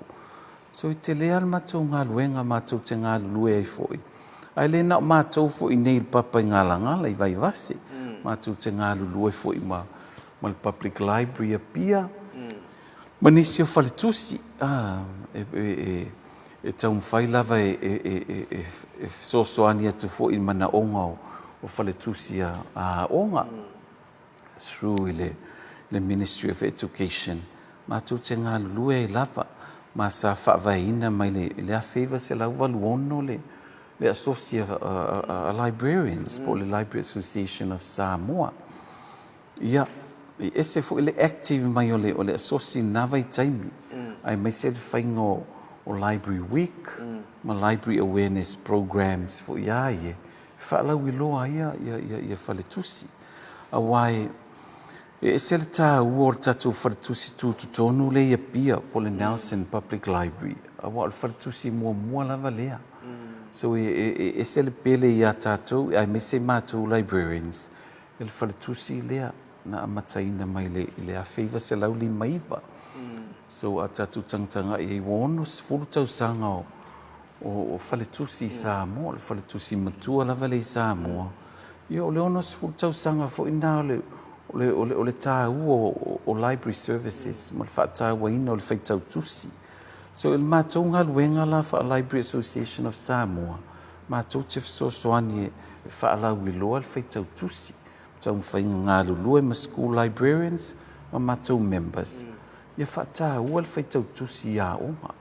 Wa le tūlanga leanga lava leo o mai o tamaiti lunga le tertiary level education. Ai leo le leil whaitau tusi.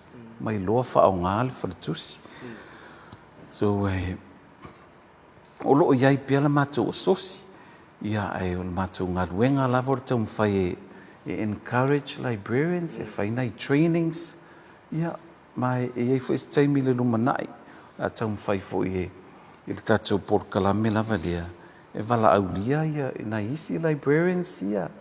E mai e whaisa mātou whaatalanoanga, ia pe whaalau I loa. Ia whaatau ina pia ia le whaitau tusi ia onga. Ia, ai... Ia, o le talatu lea. Tā ua I o le whina ngalo wa longo. Me se foi le whaafunga tā po e mele tunu le sila. Ai sili ai, o along whanau lea o ngai tono le tātou lau mua. Ia, ma le tele foi o isi lau mua iai, pe o le tai le tātou aonga malini, ma I le aonga whaafua mai, ia me se foi sa vai le tātou campus salonga. O loo maua nei fisosani pe o nei sau noa. Tā ua I le whaafunga mai, o lau sau nanga foi. Ia, o loo mai ei nisi o vaenga, o ngā luenga o le anga tu iai le whaatinonga paile, kai peila o le vaenga le o digitization le whai nei mo le tātou whaltusi. Tā ua foi le ngai manuia o nisi o atina e o loo ngā lue I lau fionga ma le malo le au whai ngā luenga. Ai se I eise taimi, ia ona le la sila I sinata foi o le whaletusi sa pu e mai tono lau au nanga. Ai se I sila mai le tunu I le tele o vaenga o lau au nanga o lo mwhai ona ngafa tauli maina ia lau au whai ngā luenga, ia maleanga tu foi o along whanau e sa ili maini whaamanuianga foi mo ni mana o ni fisosoani tūlanga o tusi whai tau mo lato wao. Ia o le lau au mwana sauni ai le atalea, se I sila mai ai whaamole mole. Ia, mo ni sio vaenga, o ale whaafonga le atunu. Ia. O le sunga na ia se avata, o le o tau whai whaamatala mai le. Ia le collection mua lea I so se whaletusi, o le reference section. Ia, o sia la lea e umafo ini sau e whaamatala atu ia lona role I tono le whaletusi. Ma se avatale na amataina mai lava le tātou whaletusi. O le sanga I atu le catalog lea, o le card catalog lea. Ia, o le most important physical equipment le library. Po le tool lea e whaongaina librarians lava I so se whaletusi. Moi lava. E access saita mai teanga I le information po tusi whaitau. I so se vaenga po collections I tono le whaletusi. Ia nā o whaalia mai e luma I nā I le mātou main collection, o le general collection, o non-fiction. O areas ia te leina ave mo iei tusi whaitau ia iei information o mea tau subject to areas I so se mata upu. O the general collection. Ia, o lo o iai pia tatu tusi tuainga o a fo yo. Ale Ministry of Education mai New Zealand. Po school library journals e au ngā malava e mai se lava I tamaiti e o e whaiaonga o le Faculty of Education. E tā ua te lele iai pe o tusi whaitau e fiction stories. E prepare ia la tau lesson plans. Ia, o ia fo ila mātou fiction collection nai tu mai tua. Ma le Pacific Collection lava ia e separate lava I tutono o Pasifika. O ia I umatusi o Samoa ma le atu Pasifika. Ia, o nawa tangtanga ia tu umatua I tumu, whaatumulia umalunga o whatana. I tusi o Pasifika, ona o le tasi lea whawhita uli tele lava wei wala I titi anta tō wharitusi. O se fulu nei tau sanga o tau mwhaia e whaalau I loa tu pēr le university. Le tā ua o se whai o constructing o se si wharitusi te le atu. Ia o nāu whaali mai le tatou wata ia computer si lunga le mezzanine floor. O lo ia tatou collection lea tuai o le stacks. O avi matou law collection nai lunga. O tusi loa umanana mai Australia. E law reports. A walaya o ngā mo tatou loko. Pe a whaisa tatou Faculty of Law. A lai o umana amata collect mai ia resources ia o ngā. Ia, o tutonu nai le reception. I tua le reserve area lea, le reception area. O lo teu mai tatou nusi pepa Samoa. Ia o uma foi ona bind I volumes la poa ia. Ia tai le government printing, ma le Methodist printing. Ia tatou newspaper ia tuai o le Samoa Observer. Ia maisi a newspaper a ngā ia. E whai e research a tamaiti lumanai. Ai leisi lava resource ta o whaongaina tele lava. Ia o lumai I computers. E au ngā le iai o computers I so se wharitusi ni. E access le internet. O le tele lava o wharitusi wa shift ma move, adopt mai le information, electronic information.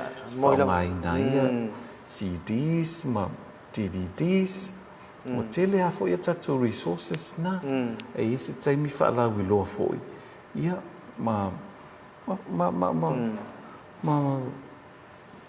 invite atuaia ia le academic community, ia ma researchers, ia fio mai nei e whaonga tatou resources ia ma borrow.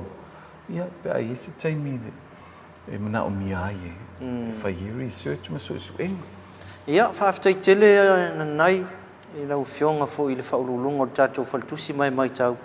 Ia leo lava ua sila le tunu sia tatu tama ia ta video lea. E toi whamanino a toi ngā luenga le tonu e whai a si ngau sao I vaengai. Ai na o lau fionga ma lau whai ngā luenga mama lama a toi vane ngane. Ia o le whale tusi atu al tatu I universite. Ia whaafta ia tu ia la tong tapina ina le tatu wata leang sila mai ai. Ia mol pol kalame fo I o le nei tai au. Ai tasi al fesili nai. O le fesili le whaatatau I le whaonga ina e tamaiti o le library lungo le interneti, ma le library le whaletusi, ma le whaletusi. O whea vaenga nei e lua ua maa fuli ai ia tamaiti a onga il taimile. O lo tō tele pe o mai le whaletusi, po lo tō tele whaonga ia le tātou library tele le lungo le interneti le kuko, ma nisi o auranga. La tau sila iai. Aftai lei o le toa tele lava le e au tawa atu e su e se ava noi tu tono o le wharitusi. O lo fia pia tamaiti a onga e me se a foundation students. Ia. Por kalame lea o le fou mai whanau e fia e whaonga I le wharitusi. Ma pe se mea fou I o lato o langa le watu e whaonga tato wharitusi. Ai watu a fou e toa tele a mana o e whaonga computers. E whaonga e tā ia lato assignments o la tusi ia masu e fo ia isi information sources aunga e fai ala to research so o tali fai mo fia la o lo to tele pe tama te fia fa un alfa tusi e fa pena fo ele va ai a matu a pa anga i taile il fa tusi tele public library to tele tama te NUS e o tu ia tai mi le o uli fia fa un atai ia ma fia i la vai e fa un am fai tautus ia o no te mi tapo kalame o mo ia sau no nga muli fa muli nai wa tel ton we toi mo foi li sia no ili foi tato por kalame le fa nga solo pea ia au le mo foi ni tau sanga ia mo ia sau no nga muli pe si va nga te fia sau no au ni au fau tuanga foi ave ia lo matam ia lo fa na o lo anga mai mo semester lo na lua ma le nga fa lo ia fa tai la ele ai o le tele lava me fia tal noa fo ia ai o le no ta inga lava ia o mai al fana ia o mai ia tamatia onga masunga I faia onga e fa o ngala tatu fartusi e pe o to tele lava o faia onga o tau le watu e fai tau tusi fa o ngala tatu ia tatu tusi so o le fisiri la ai se ana o kai la tusi ai le o mai whaonga. Sa o whaia o ngā lava o la toe se tinga le example po le whateita inga le lei I ta mai tia o po la toe vasenga. E fia o mai ngā lulua le whatusi. Ia e mā tau mo whaila fo e ngā lua mana isi vaenga o whaia o ngā tala vau. Ia whaia sport kalame fo ilia I amatanga o semester. E o mai I ta mai te whaia la toe research o whaonga whaonga ili o tusi ia malama I su e ino o tusi mai whata ia mana searchinga for your information ma le internet e pe o le talatu lea ai e te le lava I se matou ta upu e whetana noa iai ia e mo le taimi o le tapol kalame ai pe tu atu sewa noa se ia su mai se avatai e whaisina na tala I letu. Ia, ia sau fautuanga, muli alom whanau, ia na so mai le malisi, wha mole a? Ia, o le fautuanga, ia tatu whanau a onga, ia tō anga o I le whalitusi. Po le whalitusi, ia pia I le public library, po le whalitusi sa le lolonga, po le whalitusi le a onga. Ia e tō anga I whaitaulo tusi. Ese le au ngā lo whaitau tusi. Ole reading is your key to success. And reading, improving your English and your reading in any kind of information, whether it's a newspaper or e-book on your phone, please read. And always come to the library and ask the librarian for further help in order to search your information. That's what we're here for. We're here to serve all our students and staff members. Ia, ave ia lea mano e whaftaitele ana nai. E mai se foi o leo ta oto ia lau saunoanga mau. Ia o alfa whonga tāpua ia le tunu. E mai se alom whanau whaftaitele I lau sau hui le neita e au. Ia mai manatu foi ia le tātou por kalame o Maleifua Mai. E toi maua foi sisia manoa e whangaso longa mai lava por kalame websites. Ia, ona toi talatala foi leo nisi o au nanga I leo au fia I saunoanga o le yaso. Ia, ai whamanui atu le yaso iau whaiva. Ma se fo teita ingon tātou vaenga, ma le whia ngai fo ma tātou e noa mina. Amphase le hanga mai o le semester lua, anga leile atua I le whaiva foi ma le tautua ina o le tātou lau mua le papa I ngala. Ia, after tele lau a fionga mun pola, whai lava lau si fonga, whai ma sui o le tātou vaenga o le ICT, e tau mwhainga le nei por kalame matango fie. Ia, o le vai lava o le vaenga, ia ma le faculty o mai e whao ngala tātou TV, e mo ia foi o se mea fou. Ia e a tonu e au ngai, mai moa mai ai, ma whaafonga mai, foi le malo le tunu. Ia ma tunu I whafo I o tātou tangata. I mana onga o la tātou universite, ma le mea o iai le nei vai tau, I o sinatali atu le, e whamanuia lava le atua, lau por kalame, lau sunga, ia ma whapea le au whainga luenga.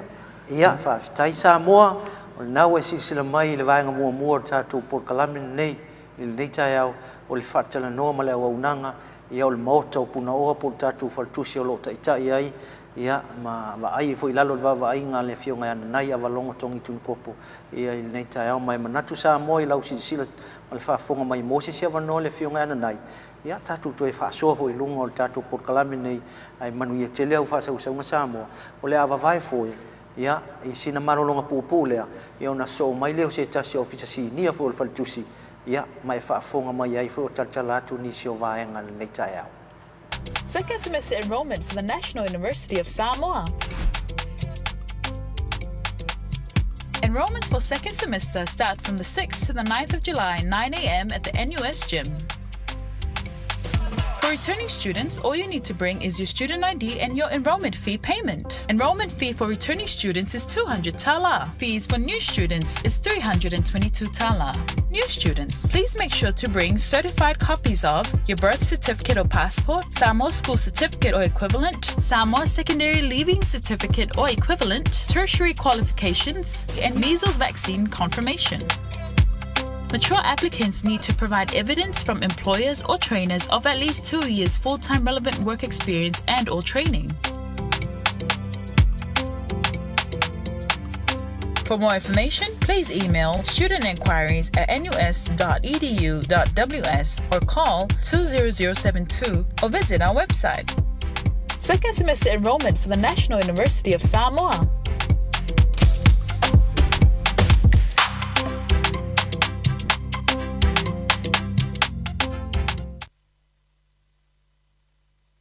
Clean hands, save lives.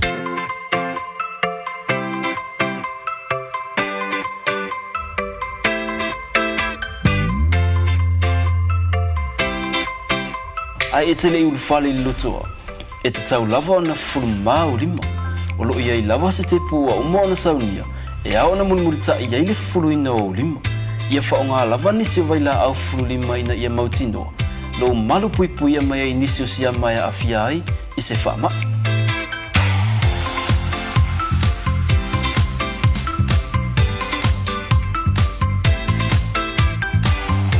O li tu o le whaonga ina fo i o tatou whale le tā ua e pe ona sila fia. E te tau lava ona whanu mau tatou lima i le taimi e mai ai ona whaonga ai ona fuanga. O mea ai matau mawha ia sa o loto mai siama.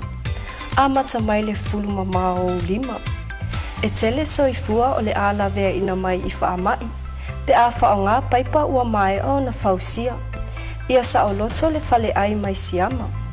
O no fuanga fai tele matumutumu e au pito silio na lamatia. A wā e to o tele tangata o le auia. Whaonga paipa o lo i tutono le tato lotoa. A e a ngai le pasi, fufulu mua o lima. O le pasi, o nino fuanga wā pia e whaingo o fie o na pepesi ai whaamai. E mawhai o na lavea ina ma whaasauina pe a whata ua a wala ma whata ita inga. Fufulu mama lima, o le aunga lea ma le whaamoe moe e ao o na whaalau teli. Tātou ngā lulu e whaatasi mo le mālolo ina. E ao na mata lava ia i tātou lava. E sili le pui pui, nai lo le tautonga fitia. Tini mama, whaasau i ngai leola.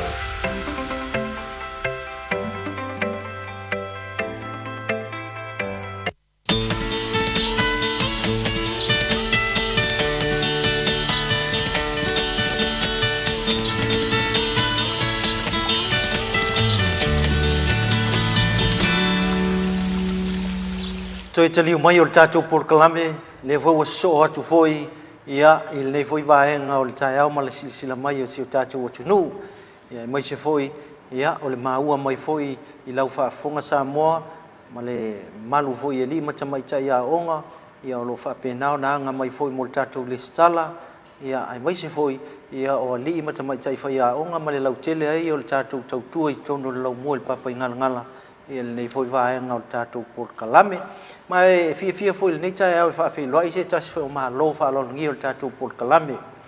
O le whaletua lea sia wa tanga lo ngale o ia lea o loa fo lon tau tua I tono lau mo I papa I ngala tele tau sanga o tau tua ia le foi fale tua ia politina foi ia ile tulanga lea o ngalue tu tono o fale tusi le university ia mau te fia ila fa fe lo ia o ia foi ia o le assistant university librarian ia I tu tono la volta tu lau mo nei papa I ngala fa fe lo ia tu malenga fa lo ma lo lava le sai sia le fionga fonga le por kalami ia tai ia o se abano tau I lau sila mal fa fonga mai Samoa ai mai se foi to ia li mata mai tai ia o le tatu university watu ia se fina ngalo sia ile tala anga a tol tatu o le fale tusi talu ana mata mai le university tau sanga walu ia sia o mal ne tau sanga ia o le la to 11 no ia wala u fa fonga anga Samoa malenga fa lo sia ia fa tai mo le avanoa ia o te to fia fa tepa ia le por kalame ile amata mai ngole fale tusi le university a Samoa tu sa o memories ia o te sa uma memories le amata ka ua ke ana ia le amata mai o le nei fale tusi ia tu sa o le ele fengo fie ia le malanga mai o le amatanga it's a very humble journey ai o te fia e fa la wilo atu o le amata mai nga o le nei fa moi o le afeiva se lau balus full balu a o fenga luenga I le Nelson Memorial Public Library is a librarian tu sala o November ele afeiva se lau balus full balu ia ona approach ia we le fionga ia later with Ili Willy o ia le first VC vice chancellor o le university a o Maleifua le aonga ia na o atu le itai le o tele masani e fo I le afionga ia tawil Ili o le aso le na o atu itai ma avatu fo lona fanonga ona o mana o miesep soani ona amata le university ile afe iva se lau valus fufa ia 4 years later ele ia se falitus ia ona o atu lole o le afionga ia tawil Ili ia ma fa ia tu lona manao pe mfai ona o sawe soani ile university set up le library mo le university ia matala noa le o fai tulo ia falling humble falling na uwa ia na so falling humble o le afionga ia tawil Ili na umia le soani ia matala noa le ia fai tulo la tala ia wai ho mai nei ia le ai ma se mea le o vai atu ia ona o le alofa le wa atu ia o wa atu o alofa yo fallinga mana o mia se soani ia desperate ia o fai atu rola ia la tala ia fa fea ona tupule nei mea a me mua ia set up o le library backbone le o le university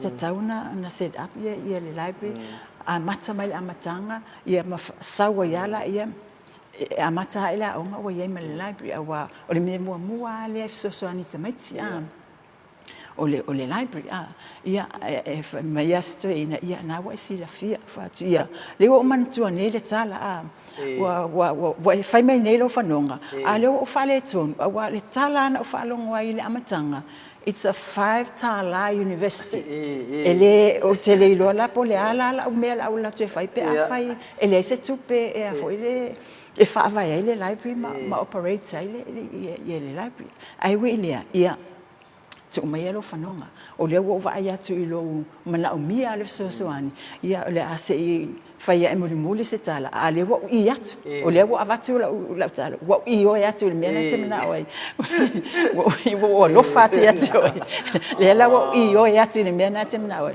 wali le o la wala te fai le challenge le o te lo em fai no fai ia ona sulo le sto ina ai o la tuloa fa pela tala pole ala tala ele ai sa tala il pole si le fionga ya late mata ina te o yesa va ia le public library le vai taimi le ia o le sia so la tuloa fai lo la to si fa ma vai ave lo tu si fa ma vai ia ele fa ingo fiela le taimi le o no sa ia ele telo ingo wa lafo mai atia wa fase and I don't blame her nga whatever o le afi se la ono fitu na amata ile fatusila after 21 years I le la o la o fa ma vai le wa wes o no fo agua le ella ma sa tale fai sau pe lava na yelo na ita se malo na ita yo on fatu a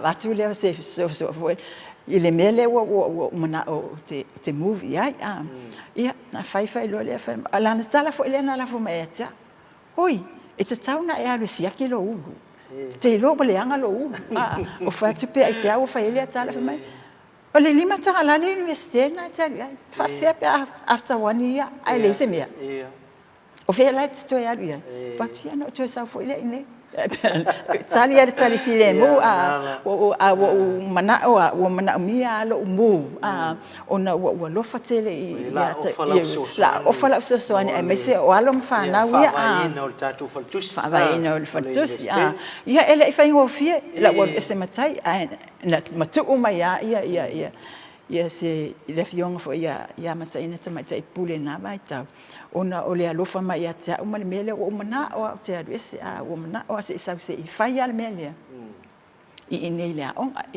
na sa lo le amatelo ele fa ngo fie la tau no mai o te le lo po fe ile library o te le lo po ye ni tu si te le na tau no mai lo le ta o le na ave lo o ile potu le o fa pe o ina la fa ile library o tu ne o ti lo atu. It's just an empty space. Mafata low shelves, or the preschool, preschool style. Maulalo, it is the university style. Preschool style. Yeah, papela tala awoi fe le me no fi mana o nei sa amata le ai masemetasi le ni tusi empty uma shelves ni yeah. So avea o le potuna fa mai o le officer tu sa o le officer ma e she ai ma o ma le fionga ya ai ono fanafi le afinga le professor for Simon culture ya tu sa la nga le officer nga she ai ma o ma le afionga ya le se simia le mfanya to alwese o le wa ye o le wa ye o le la amata nga le pa o le mea lo ma fa po ani me la fa uma lo le na le FaceTime le o alu lo ma fe lo ino ma tawili o fa tawili ti mana o nis paket ele ma fa ina fa le library pa le se paket ti mana o miel paket pa wana me le o fa o paket a wisi me fa talia uma fa fo ia famelo lantala vai le ai mase tu se tasi le library a le wa tunga le wa tu ite o le authority ite alu e fa solo poto fa ya onga o poto ma officer fa ya onga ona la sala la wetu se library o ina le sala la wetu se library ona ele ai se fa ma popo ia fa ya onga le otu ia la no la te avea ai to fa fo mai tu si il est space le la tu atu fa yele ia fa penale an fa ia amatelona ona fa ia ma tilo fo ia no e mo mai le so ani mai fa fo ia o tawani fo ile pepa ile some observer ile si o fa sala la ngole grant mai le Australian fund culture fund ia inala na fa vai lola o Samoa na Pacific collection o ingala apalai lo ia maua mai lola ia tolu ata sanga mau mai la tupe mai na set up ila le library le collection le o Samoa na Pacific ia wo fia ila ia malesime o te alu tai o te alu official fono koleki uma mai ia la papers for ia handsat me o people fono ia tu sa le fa vaenga le na ia fa longo le stangata ia walu approach e o foi la ese o le fa pele fa da ale si ole tu ainga malisi ia sai imato tu o te masani o taile library ia walu lo approach wa to ina yelan collection ma ngai collection sa mo collection la to in tasin na tangata na mai le te lotus tangolo le photocopy fai o copy ave bind le langa ama fai le awa o te tali tonu o le collection ale sa mo na Pacific stay o isi collection fo ile lele ia e faia mai kango withdraw e se kusi ma pe akuai ma a le collection le ai for keep sa ia le melanga le na ia e mo ia o le au tai lo tai ia le ai o le a wa ye lo loto ia a wa ma fa wa ye ia le si upuna e ia le si foi upuna te ma fa ia o le niu e te tōnei, e manu ia ia lo mwhanau atai au. So, e taimi ngai o ia, e mangu ia nai whanau ia e o ma i le universite, ma whaila tu mea onga, ia mau e fulewa no i whawhom. Ia, e la le, ia, o le o vai atu nei, wa manu ia mai tangata na amataitai, si ta mai space. Sa amatai. Ai le ai ma se complain. Le ai ma se complain fa pe le lava resources. Le pe la le mele wenge. O tele resources. Le lava complain ta mai le lava resources. Ai le o ia, le o e vai. So a fitel tonu asesi I lautala. Ia le wa sa fai mai le fionga pista. Yo le vai nga uma ia PhD o le wa doctors mo ia o tangata umana na o mai tai o tai I Maleifua tangata na e fa maunia la tana le fa yatu ele ai ona ole o tangata o tamaiti ona vai tau na ole faia mea onga fa onga tau le tai ni ale mele wa ye fa na nei o tele telefoni o tele mal tai me fa alu ile complain yo tele mal complain ese me la ya nga ia wale fa alu le tai me fa ngo me on yo tu sa le me na le o ele fa ngo fie o le o tama e tini le manuia na no fo I mai ya le sa mal PhD yo le la wo fa nga ia po la tala tu le nai le amatanga mai nga e mo ia ele a le o ye vai o le library NUS library mo ia na amata mai se amatanga very humble ia le o mai ia o ma vai ma le savali le o mo le o la fa punga na ia o le o manuia ia e mo ia e fa le tali mai ta mai te fa ngo mea onga o vai le ai mangi research o fa ia le ai o le mele o tele ta mai te le o te vai le library spoon fed na le watu a le o lectures o atu mai lecture notes fa ia onga that's it a wata le te vai se me la te facility fe me mo mai information le so atu a le fa le research ma mo le senga me la ikiki ata mai te la te o te lo le tameti na tameti ale te lo le fa nganga le fa ngo research fa ngo le ia le tele ia matua I le lo po le sita la fa ia wala la te lo le lai pe mo mai information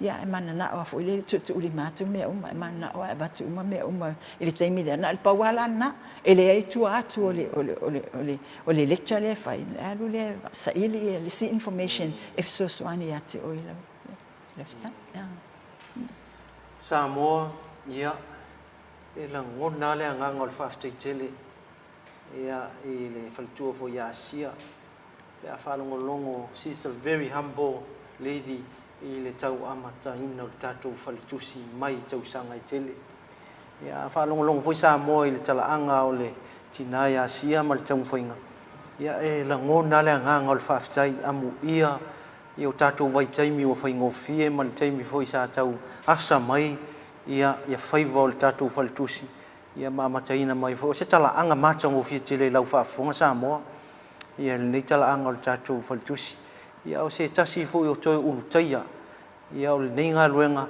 ia mai tau sanga I tele ma le no fuanga sa mata mai ai I tai le Maleifua ia le o tu vai mai lau mo le papa ngala o longa lue lava o le nganga le fa fita ia le tatou porkalame ele ngata na fa lau I loa tu foi lau unanga ia le foi fa fonga le tala anga o tatou falitusi o se nganga I la ngona ile nganga o fa fita tele ia il nei foi falitua po le tina ia se avata tanga lo ngale ia lona sa tele ia amu ia o ele o e tua e ola mai nei il nei tau sanga ia o ia li mata mai ia onga ia le wa tele vai ngama resources o tapa ia esa mata mai lava ia I si na mtanga lai titi ia o le o te le ai ma fa te le ina pe te mau a inga o tatu faltusi ia ona o le fisoasoani mai ia e mamuli fo fa te tatu por kalame il faltua ia se vata i lona sau tele i le mamalu le tunu e foi o mau ia ma fa manu ia ina inga luenga morulunga ia ona o tamu fainga lava i nai vaenga la iti o tatu faltusi sa amata mai ai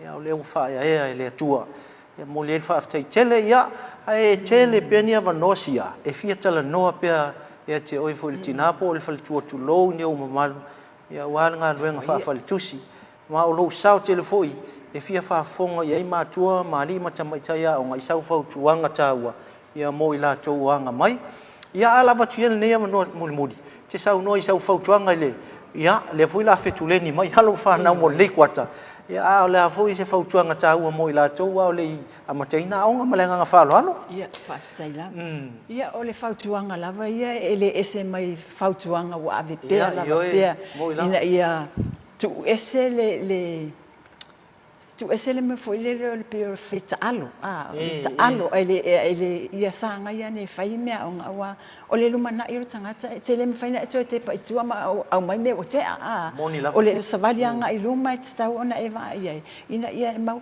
tiro foi tangata la ua mau tofi mau la ua mau lulunga i ngaluenga ia na e loa le o le mea na te o iai pe e wha maoni o le wha maoni lava su ma fai mau si tai a wale mea le iai nei e fi wale fai a onga e fai atu ia o isi taimi a faini fono ia e tumutumu le lai pe tuturi mai fafu o i tō fono lai fai a tō atu i le fai tō mea onga ia e tō te le ata maiti na o le atu o mea onga mau te loa le leia wa e samavali ia le au fai ngaluenga e vai e ona tua tia i mea onga i o ala ufai matua o le utele library ai le se o ia o la ese le mea lai o le fautuanga i matua fa mole ia tautua nama o tou ia fa nau e le fa pia o taimi uma e ia i le library o matou e fautua ia ia ni fa le tonu e mau te fo e matou ia fa le tonu i ngaluenga ia fa ftai tele sia mo lo vano ia histei mi vo lumanai mo se sia mano e fa so foi ia lo fina ngalo a wa fa fonga io fonga le o mai ia fai lo atu ia ala mo tatu temi man ia ftai tele mo ia man ia tele au na ngol ne yaso Samoa ia nawa e mau mai se fa saunoanga fa la i au ia saunoanga fa fautua ia au ni tala anga foi pe ona sauno ia il faltu nei ia politina foi ia foi le o lo fa pena ona tau au malo se soani foi il tatu faltusi mo to ili mata mai tai ia o lo tu mai to no tatu lo mo nei ia o la tatu se sina malo longa pupul ne inai fa sala launga ia ona so mai le se tasfe office si ni o tatu faltusi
ai e tele ul fale lotoa e te tau lava ona fulma o lima o lo ia i lava se te pua o mo na saunia e ao na mulmurita i ai le fuluina o lima ia whaonga lava nisi o vaila au fululima ina ia mautinoa. Lo malu pui pui mai ai nisi o sia mai a afia ai i se whaama.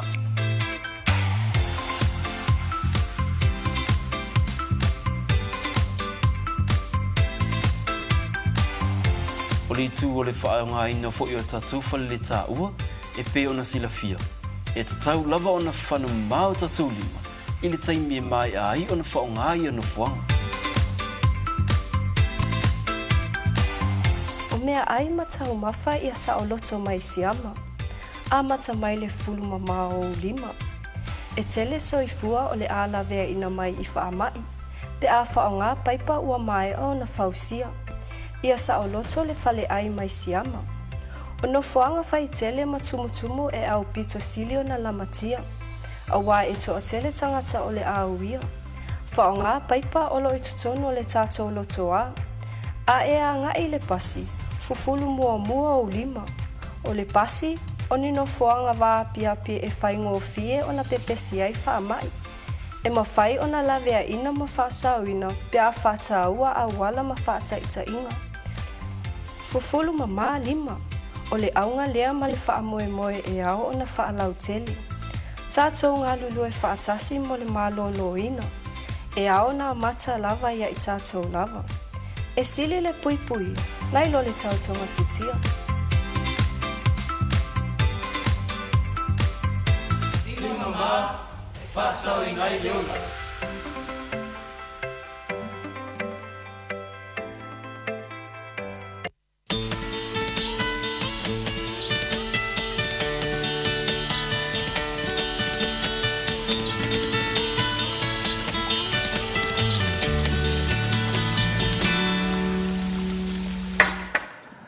Whaftaini mafuta mai pei lunga tātou NUS TV ma le tātou whaasalonga tu sao lo avatu nei lunga tātou porkalame nei o le Maleifua Mai. Ia, leo wa mawhatasi ai ma se tasi foi ofisa si nia e te tonu lava o le vaenga o tātou mauta o puna oa. Ia, leo mai ai whatasi ma le fionga ia tunu mafono tonu ngā wale matai watisone. O ia lea, o le Assistant Librarian i te tonu o tātou University. Soifua manuia e lau fionga tunu fonu? Ia, malo soifua maua malangi maa lau fionga mutpola. Ia, whaatalo whaatu fo i le lau monei papa i ngala. Ia, i le pulenga, ia, e meise fo i le au whai ngaluenga. Ia, tainane fo i le whita whaafonga mai sa moa i tawhai fia lo maua mai nei ala ata. Ia, malo lava le soifua ma le soifua maua ma le langi ma. Ia, malo whaaftai tele. Ia, ai o le fia i o le tātou pokalame sila mai. Ia, i lo sei le o wa koe pālengi le ia e whai ue whurikako pokalame ni. Ia, o le fesili ma le nganga whaloalo. O tāpe nanga whaafalitusi tele i o nanga i le mwhai on tala i staimi stasi. Sa lo uma fol nei tau sanga fa nga solo pea. Au si vaenga si o si vala le lela am vatu ele vano. Te sa no i vaenga i o nanga i lungo penga o fa mtalanga po tatu online services. Ah, em fa yana sa no i fa mole. Fa ftai mole avnoa o fionga mo pola. Ia e mo ia au. E pei fo i ona sila fia le ele o tue pose lilo sila fia fo i nei vai tai. Ia, le ofi mai o le wha teknolosi. Ia. Le nei vai taimi. Ia, o wha pēnā o na ele lalo langi atua. Ia, wha pēr fo i Samoa. Ma e tele suinga. I wha teknolosi wa au mai i lava. Ia, o lo wha pēnā fo i la. I sa mātou au o nanga. Ia, ona, iai o na suinga. Ona o le wha teknolosi nei. Ai, i le mai tau watu. O nei suinga. O lo au mai ai le whaalele a tili ai fo i o le au onanga, whaamalusi ai le au onanga, ia ma whaawhaingo fie ai fo i o na maua whaamatalanga i le mātou ia au onanga o lo whai nei. E tai peila o online resources ia, meo o library databases. Molo sila fia. E whai lava singa tau mata. I le tau ngō fie. Ai avatu fo I malanga fa aftai fo I le pulenga le university. Ona olo o fa pena ona lango pea e fa atau mai because we pay subscriptions o a fo ini o nei au o nanga I lungo o penga ta fa ilang. Moila. Ai le tau mo fi. Ia e pea male tolu se fulu le fast fulu afe a Samoa tala Samoa le tau le si fo I online databases le tau le EBSCO. O nei la au o nanga e hao foi ona whaailoa ma whaini training. Yeah, moila. Awa o libraries, o lo o nā tia ai le oa ma le tamau a inga. O ma whauwhaunga o tustala. O le mākou la rou, o le whaailoa atu, pe whaafewhea o na maua le whaamatalanga. E so fo se whaamatalanga I le taimi sa wai le fale tusi aso ia. Sa whaingo fie o na su e tusi ma watu I lungo fatu tusi. Ai pe o suinga nei wa iei le vai taimi nei ona o le wha teknolosi. Ia ua mawhai o na su e ina I masini computer. Wha o ngā iai le interneti. Ia o le wifi. Ia o mobile phone na tamaiti. O iPad. Wala vai si devices. Pe o ia devices. Ia o lo fesosoani I tamaiti. Ia, ai mai se foi ia I lātou e mawhai o na lātou wāfo mawaina ia devices. Au mātou lava ia. O meo computers ia access ia tamaiti pe ao mai I le library. Moila. Ia ona saunia la ia o nga whaamasani. E whaapena ona whaamasani pe introduce ia services for ia. Ina ia whaingo fie ona sueinai e tamaiti ma whaia o nga foi. Ia whaamatalanga. Moila. Awa e le aise au ngā foi e whaatau mai ai nei e-resources. Ai le o whaonga tau ngai, le o whaonga tau ina le leie e whaia onga ia whaapea foi ia tamaiti a onga. Ona e le o sila fia lona whaonga ina. E peila o le si I tūtā ua le nao la mātou ia role. Po le mātou au onanga. Ina ia whai ia o whaamasani e whapena o na mawai le sila fia o tamaiti a onga ia mawhai a onga. Ina ia whaonga tau ia online databases ia. E tele lava ia isi fo ia fo ngi OERs po open source fo e le te tōngia ia o lea ua mawhai fo I ona download fo I ele au whai ngā ruenga. Ia mawhesoasoani ai ia e tau whaititi ai tupe o lo whapena o na whaaluinga po pāketi foi. O wai uti lava ia tupe o whapena o na allocate mai le budget at library annually. So o isi foi la options na o lo au tilo ana iai o meio o OERs po open source. Ia e mawhai ai o na substitute ia le taumata tele ia I le taimi o se taimi o lumanai, but o le taimi nei ia we are trying our best e mawhai ai ona tu ina atu whaamatalanga I tamaiti a onga o lo o mo o mia I lātou sa ili ilinga ma suenga ne I whapena ona whaiwina I o lātou tau mawhai. Pe o se vaenga na o online resources ia le mawhai ai onga download e-books ia o scholarly journal articles, ia o videos, ia maisi whaamatalanga o magazines, ia o lo maua I lunga le upenga te whaelangi. Ai o le mātou whai au o nanga, o lo whai fua. Like e free le membership, e free le wifi, e free le internet. We also provide le kesia le tamaititi a o ngā male lau. Ia o le space lea, e whaonga inga ele tamaiti pe a wau tō waa mai fo I whale tusi. Ia le mole su e inga o whaamatalanga. Ia awa lava la tō polo kalame ese o lo o whaina tu le university. Pe o se tala le e winga I le foi au o nanga. E tā ua te le fo I le vaenga le ua e sau no I lau fionga tumafono. I le vaenga le whaonga o tātou online resources nei. Resources nei e mwhai ona maua mai fo I tono tātou whaltusi. ele o manino tele fo ile pafonga ia o le maua o le la ua manino mai ma o le ua atola tu o le maua fo ina so sani a le maua le tusi fo ile hard copy ia le fai na lu lungo isi tatu software sia po tatu apps ni ia fai ona mai ele so sani o le asi sila la ufionga fo ile se just for office nia po tatu assistant librarian ile to telo tangata o lo fai ona fa ngai na le wa ngale Taimol faafsili.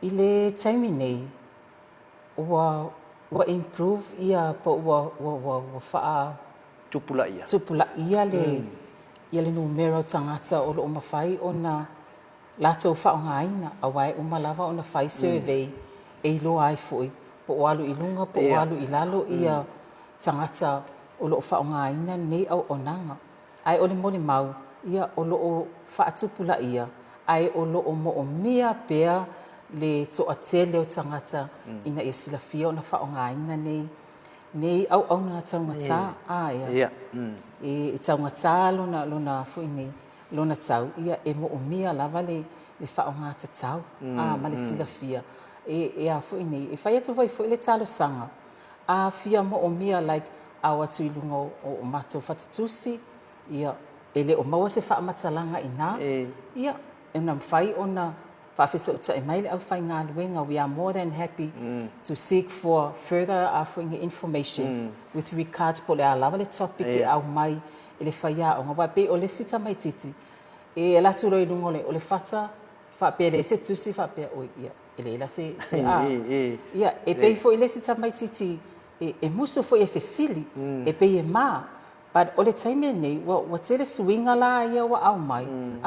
E mawhai ai ona, a watu le si au nanga le, a wale ai se tusi runga o le whata tusi. Ia olo o iai online resources. E mawhai ona, maua mai ai si wha matalanga. Ia, a wala wala tau su enga masa ili ilinga. Ina ia manui o la tau tau mwhai. Ia, e sene mana i o nei vaenga ia. Misi le si vaenga. Ia maua tu le si vaenga ia ai kapa ku ia le fionga tunga fono ala foi a toa mai le wonanga mo o le li mata mai cha ia onga ia o lo la fa pe nau na anga i mai ia mata onga nei foi kwacha ia me sele anga i lumanai chelen chai me fia tal no pe mala fionga tunga fono winga lava im ta pu nei o tatu fatusi ia o no chai me o tatu por kami o lam fai ia ai va tu ia sau no muli muli la se vanga muli e fi sau no ia ia ma fa mai ai foi ta por kalamil nei foi ta ia malengang fa lo ia fa tai mo pola ia o le tu lalo lava male fa malo si foi o le asa valia foi pola a e mai foi le nei ku wata fo ia e avatu se fautuanga i alo foi ma fa nau ia e mai se foi ia se sunga i faia onga foi o lo auto va mai fa onga le onanga ale fale tusi ia a fifio mai matana mai a au o lo fia lava i mātou le whare tusi nei e le au whai ngā luenga. Ia e o lo tatala pia whai titoa mai le valu le tae au se ia pā ia le ono i le afiafi. Ia mo le fesosoani a iai se mea o ni fesili po o afu insto esu enga ele o mauti noa le lei po o whē mawai. Ia o le mātou o le mātou o le mea na leina na whai ngā luenga i mātou.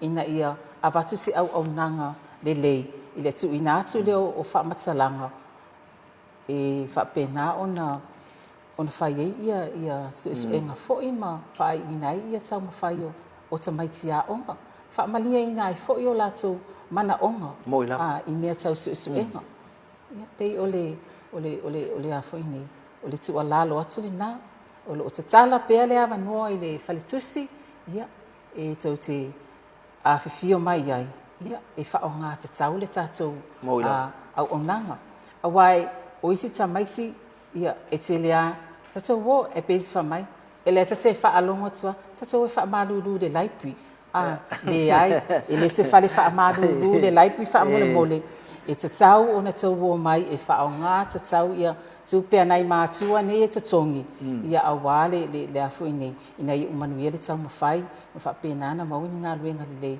e tau tuai ia a inga nuu e ka lesia e pe se malo pei o o sina tala pupu le ai whaaftaitele lava mul pola mo le avano whaavanoina. Le nei tai au, ia tātou te whaasoa ai foi, ia awa au au nanga lo whapena ona, mātou ngā lulu ai foi, ia mau foi nātu le whalitusi le universite, whaaro lava. Ia, whaaftaitele, me foi lo leo e whai mafonga o le tātou po kalame o le Maleifua Mai lunga o le tātou NUS TV Channel 8. Ia, moli atu le whaaftaitele, sai foi lau fionga tunu fono, ia i lo sao tele le fu moli lo finangalo a wal fa fonga si o tatu o tunu e fa pe fu ia lima tama ia onga i lau au nanga ia manatu o si sia vano il taimi o lumanai ia tatu tu e fa so foi ina ia fa pena ia wala mane i ane ne fu fa fonga le tunu i le au nanga ta o lo fa tino pe ia e lau sunga foi male au foi ngalenga mani si fu tai wa mai atu ia manu ia tele foi volne ia so pe tatu fa vai fa tu fa anga leile tu au nang fai ul nei ya so me se fole anga tu le weekend ia sa mol na u e silsila fa fonga mai tatu por kalame mal fai unga fol na tatu por kalame nei ya so i lunga tatu au nanga ma tatu TV valu por kalame nei o Maleifua Mai manatu na a toa lava se fa matalanga na moli atu awala u fa fonga tapu ai mai le ngata ya te oi matua i so se maota malawa i nu malal fanga fa fonga mai ai lau telo le atunu ai fa sili se fa mtalanga ya te oile li mata mai ta ya onga le la anga mai tatu kwata lona lua moli fo fa ftai tele warta po inga i lau fionga il pulisili mal pulenga i universite i ona to maulunga se se tatu lau mo il papa ngala ngala ya ala unga luenga mal fita ngalu o le li mata mai ta fa ya onga ia lo fea ngai foi mal tatu o foi ngaluenga ia tatu le stala i las fai u nei manuia tele o tau faiwa manuia fa sa sa sa mo el nei va en o le uli pol ne foi va en o tsa u anga tu i malo longo le uli ia tatu to e fei lo ia i se taimi o lumana i le vai so fo il lunga lava tatu TV nei il por kalame o Maleifua Mai so i fua mai manuia